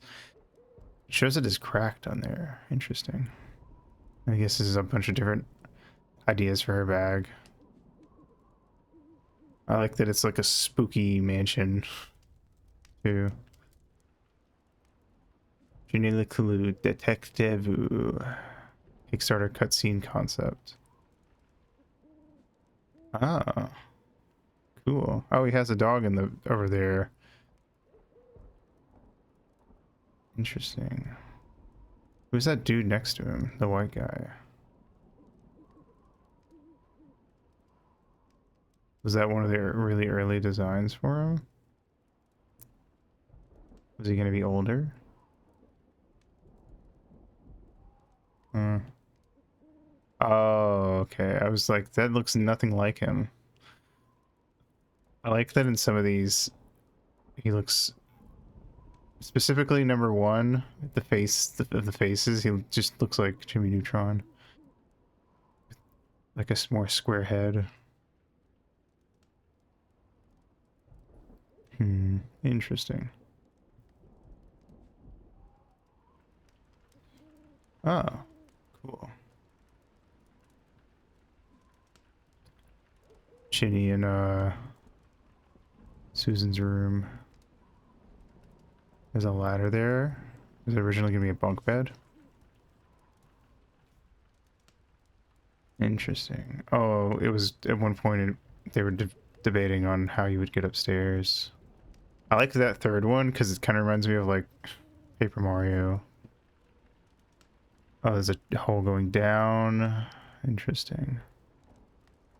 Very cool. Oh, it's the Mr. Bean design. No refunds. Don't be bitter. The taste you'll die for. Nice. I like the ones where it's just a bean-shaped costume. The ones where it's like an actual like coffee pot are interesting. Oh, it's Arthur concept art. Cool. They have different like things on the bottom where they were trying to figure out like his silhouette. That's cool. Mr. Bean's Lunchley. Ooh, it's the library.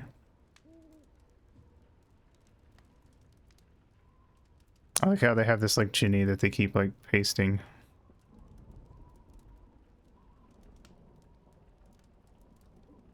To get like an idea. They just have this one like they just rotated it 90 degrees. It's funny. The death of JFK, secret societies, photos, and alien. Nice. Very cool. The town. Nice. The picture from earlier. Oh. It's the trip over to the lake. Different places for the Mr. Bean thing. Originally it was going to be on the dock. That sounds like a bad idea. Oh, the underwater shot. Oh. Poisonous grass also hides giant power cables. Oh, interesting. Early concept art. Julie.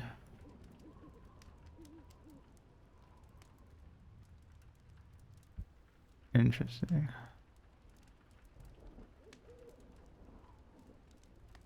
The opening shot. Cool. Some stuff around town. Oh, ice skating. Cool.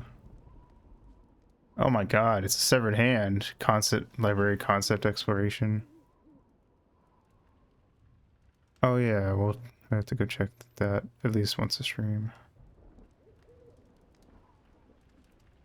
I guess we can check at the end of each stream. Oh, is this from that? Interesting. Oh, and is this like an early Unity design? Cool. Ah. Neat. Mom's thingy.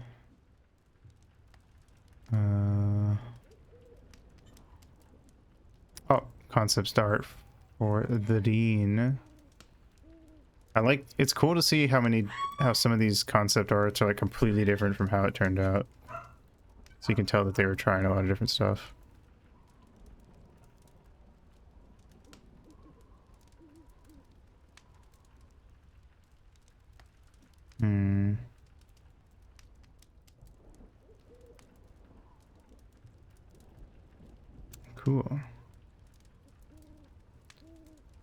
the library from different angles. Ah, nice. It's Mr. Guy. Trench coat. Shinny outfits. A bunch of Ginny outfits. Or is this Susie? No, this is Susie. Oh. Wait. Miss Ginny, okay. The only outfit is the Halloween one. Yeah. That's fair.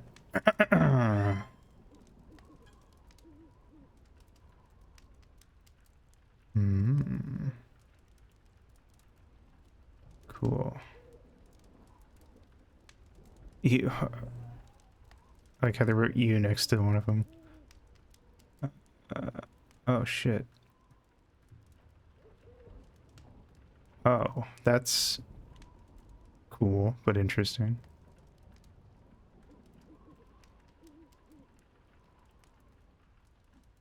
And weird. Cool but weird is what I meant to say. Hmm. Neat. Oh, it's this guy. Oh, and then they put Ginny next to him to get like a scale. It's a scale. Genie LeClue. Alternates.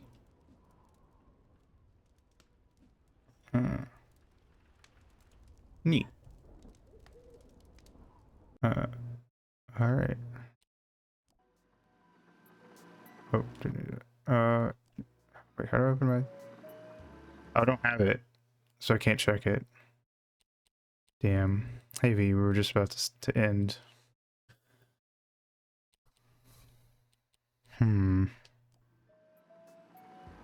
Rip. Okay, we'll have to check it next time then. I keep hitting B. My bad.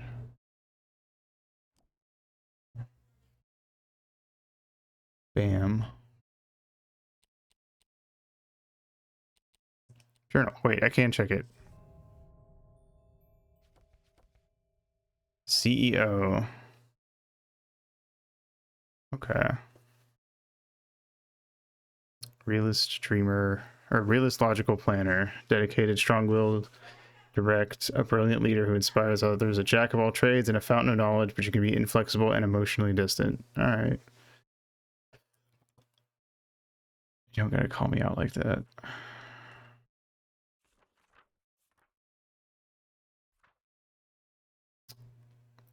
Chose a creepy tune. We helped Mom the first time she asked. Questions Mom's motive. Learn more about Arthurton's exotic plant life. Honest with the Dean. Respected your elders. Concluded that the Dean had eaten a strawberry donut. You chose code word horse, code word glass houses, code word goldfish. Quizzed a Wyatt about the power cuts. His name's Wyatt, I guess. You like your coffee straight up and hot. Nothing fancy. Built rapport with Dan. Talk about his hobby. Identified yourself with your credentials. Delivered the denouement like a detective. You were really mean to Veronica. We sure were. Threw the last stone yourself. Ignored the danger and turned off the circuit breaker. Took evidence from the crime scene. Answered the sheriff's first and second questions truthfully. Asked Susie about the secret laboratory. Cut to the chase. Played bad cop. Put pressure on Susie. And believed it was Susie's lab. Made a promise. You were tactful when determining Susie's alibi. You acknowledged your damaged friendship with Keith. And you politely declined Susie's offer to lend her your clothes. Amazing. Alright, cool. Well, we'll play more of this on Tuesday then. And figure out what is going on and who killed the Dean.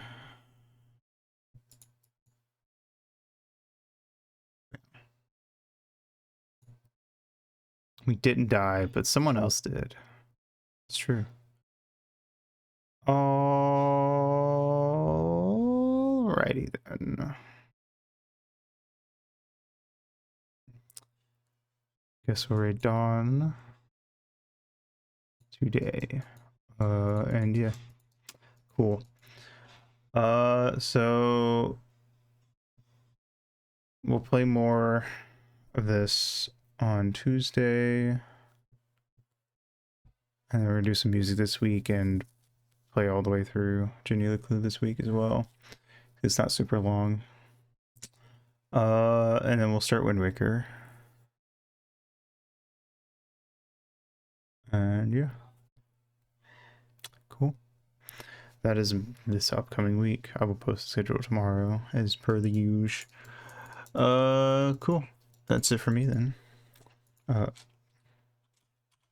PPR, go follow Ring of Marty's. Very cool, very epic. And here is the raid message.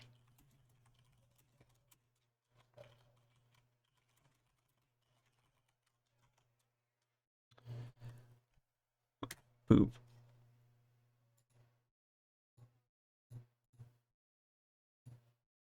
And yeah, cool. Thanks for coming out. Have a good day, good night, whatever it is for you, and I'll see you next stream. Mwah.